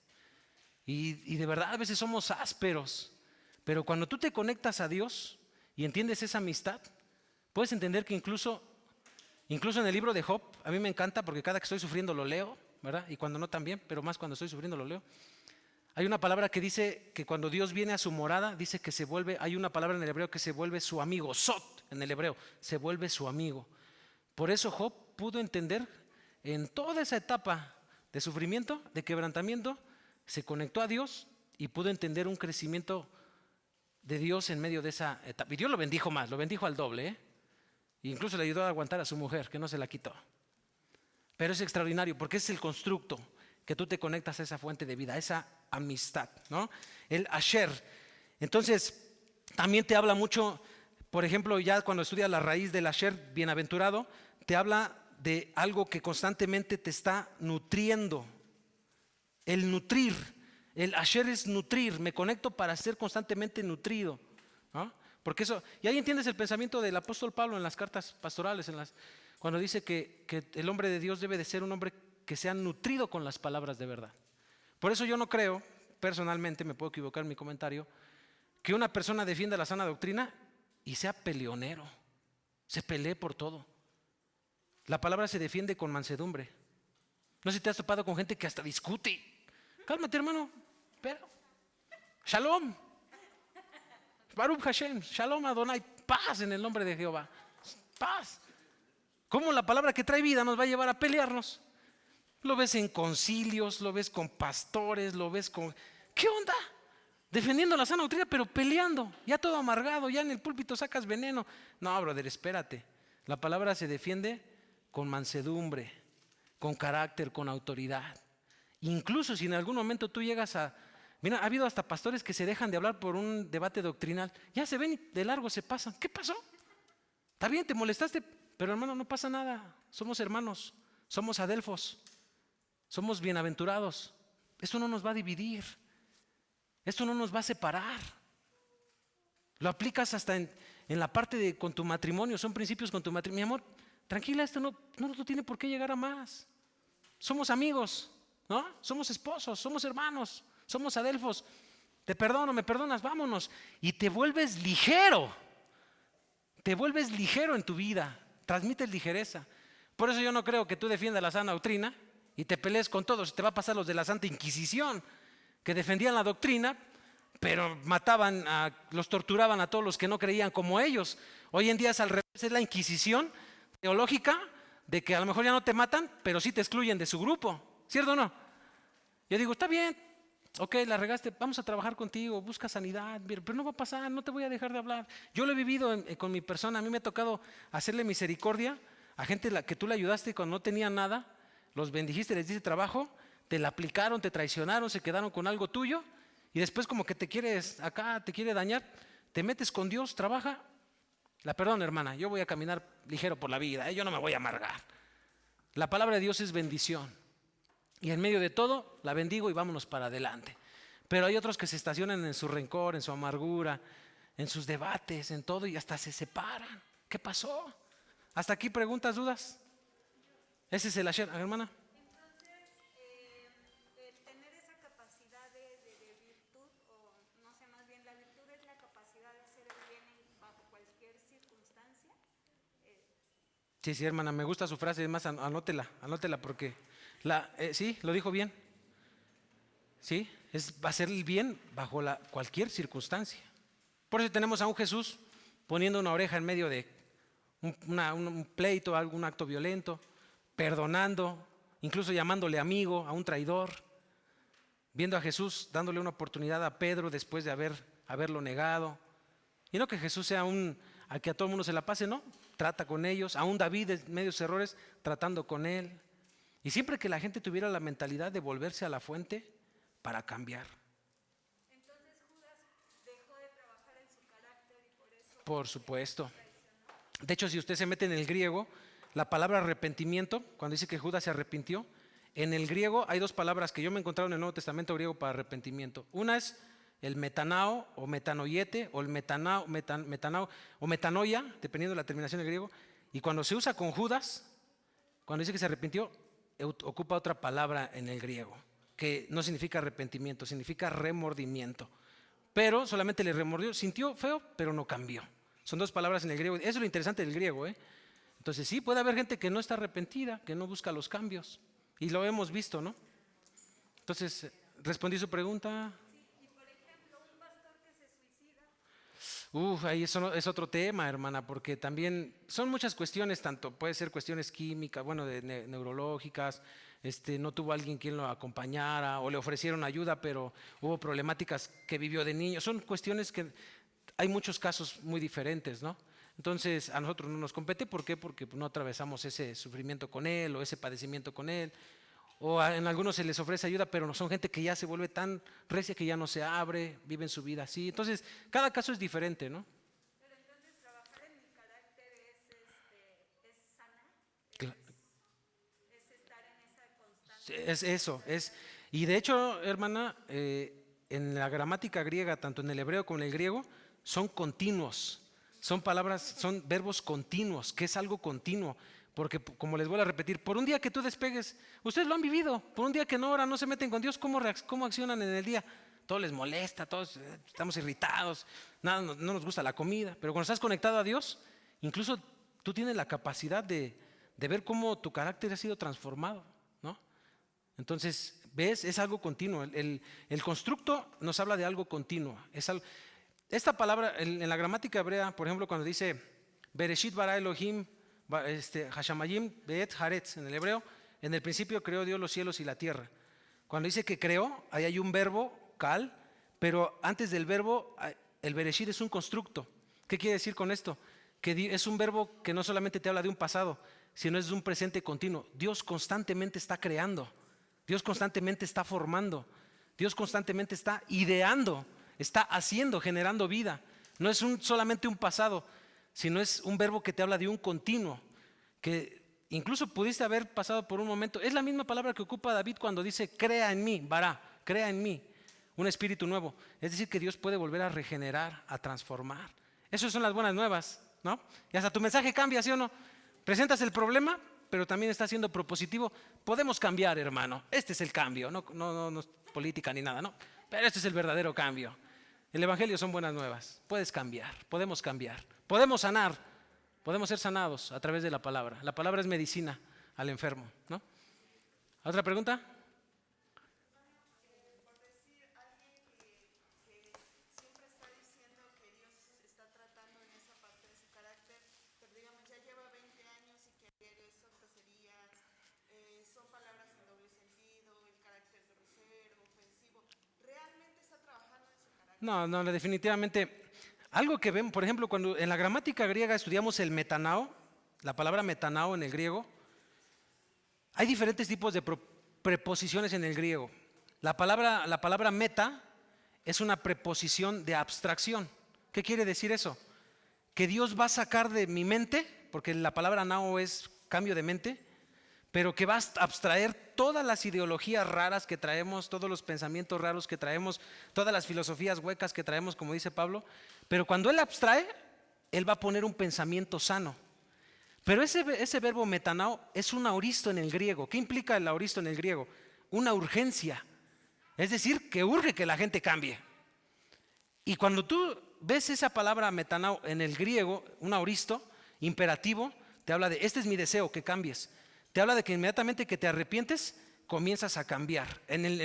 No sé si les pasó cuando te arrepentiste, bueno, el Señor te alcanzó en la iglesia, en una campaña, qué sé yo.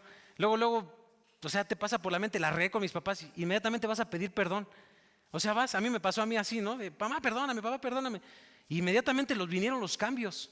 Se fueron las groserías, se fue esto, se fue el otro, empecé a pagar deudas, todo. O sea, son cambios que te hablan de algo, es un presente, es un verbo que te habla de que en el presente estás cambiando, cada día estás cambiando.